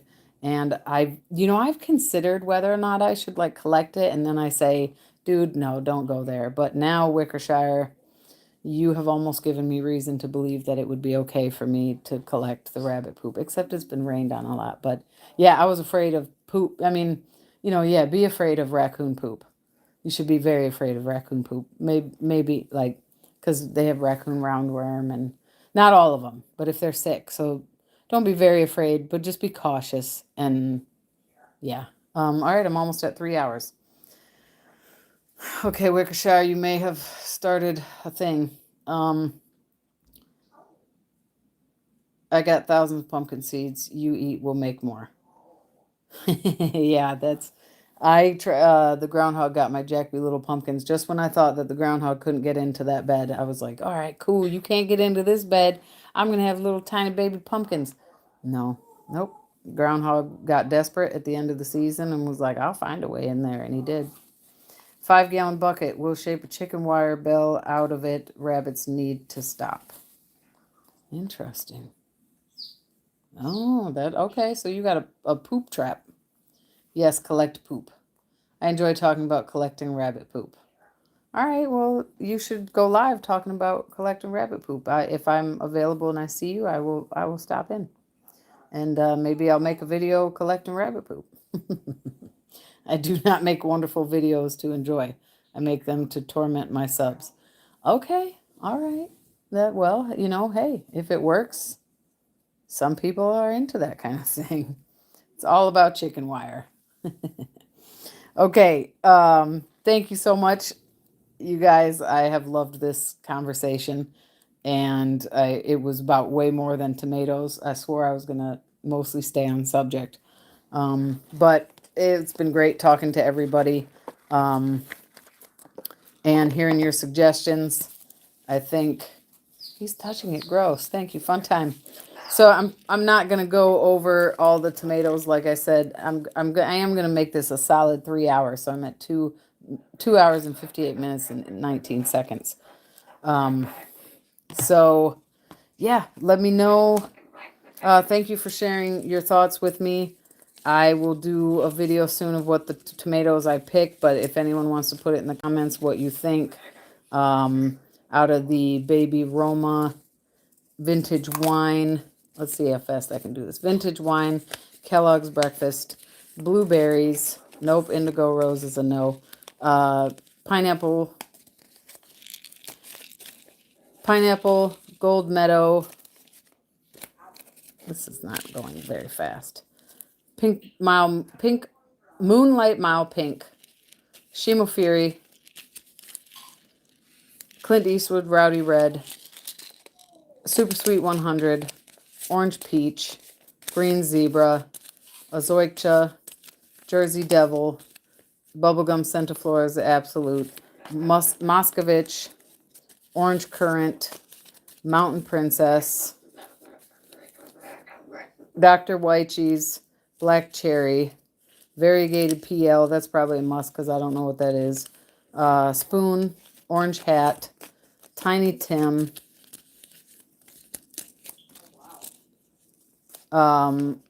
Dark orange muscat, nope. White queen, well, you're allowed to say that, but I'm going to tell you no. Aurora blue, Abe Lincoln, probably, Joe's got me thinking about the Abe Lincoln. There's another dark orange muscat. White cherry, cherry falls, orange jazz, Lichee, that's a for sure. Manitoba, Lucky Tiger, Brad's Atomic Grape, Mushroom Basket, Ukrainian Purple, Black from Tula, Blackout Roma, Delicious, and Paul Robeson. And what you don't see, I also have Early Girl seeds that I saved and Rebel Starfighter Prime. So, oh, and then there is Roma, Champagne Bubbles, and Marglobe. So, okay, Rabbit Hole was traveled and we made it out. Thank you. I'm glad that you made it out safely, and it was a fun experience. Plant at least 3 of each. 3 of each. Okay, absolutely, definitely. I will be going into my neighbor's yard at night and dropping some tomato plants down and being like, oh man, you have tomatoes over there. You should let them grow. I don't know how they got there, but that's how I'll make that happen. Have Amish paste in hand, put out a APB for the bubbles. Good call, Mr. Sweet Time. Absolutely. Good idea. Wonderful 3 hours. And I behaved. Stick star on forehead. Yes, you get 5 stars. You get a little smiley face eraser and a Jolly Rancher. Yep, that's what I used to get for like piano lessons. Thank you. I really appreciate you guys so much. This was a lot of fun. I even dropped some seeds, some kohlrabi seeds. Yeah, all right. I really appreciate you guys so much. I appreciate your time. Wickshire, you've been with me the whole time. Mr. Sweet Time, pretty much the whole time. Jennifer Ocean Homestead, hello, hello. Thank you so much for coming in. I'm going to get out of here. I'm tempted to stay a little bit longer just to say hi and talk to you, Jennifer, but I've been on here for 3 hours and I really, really need to go. But thank you so much for coming in. This will be available later for replay if you'd like to hear the things I rambled about all my tomatoes, and if you'd like to make any suggestions as to what types of tomatoes you think I should grow. I would love to hear from you. So thank you all. Everyone enjoyed it much appreciated. Yeah, thank you. I did too. You guys are great. This was great. Tomato madness for sure. You make me feel like I should, do you want to talk about other things next time? We can go into all the madness. But if Freeland Farm is still here, they are twiddling their thumbs in the background like, okay, all right, mm-hmm. At least this time it wasn't my battery that took me out. Yes, here for the worm poop, stayed for the tomatoes. Oh, Mr. Sweet Time, that's so great. Here for the worm poop, stayed. I have seen your name before, haven't I? Maybe, I'm pretty sure I have. So you are a wormer. Okay, nope. That'll be another topic. I do want to go live in my worm bin sometime. I did not post a worm video today. My schedule has been all messed up for like a month. I'm sorry for that. I thought I had a worm video to post today, and I do not. So you will have one coming soon, and that really warms my heart and makes me feel special that you came here for worms, but you stayed for the tomatoes. And yes, break out the coffee. I know, right? Yeah, so that's awesome. I really appreciate you guys. I appreciate your time and sharing your experiences with me and all of that. We'll have to do this again soon. And I will see you guys around. Okay, got to remember my outro, right?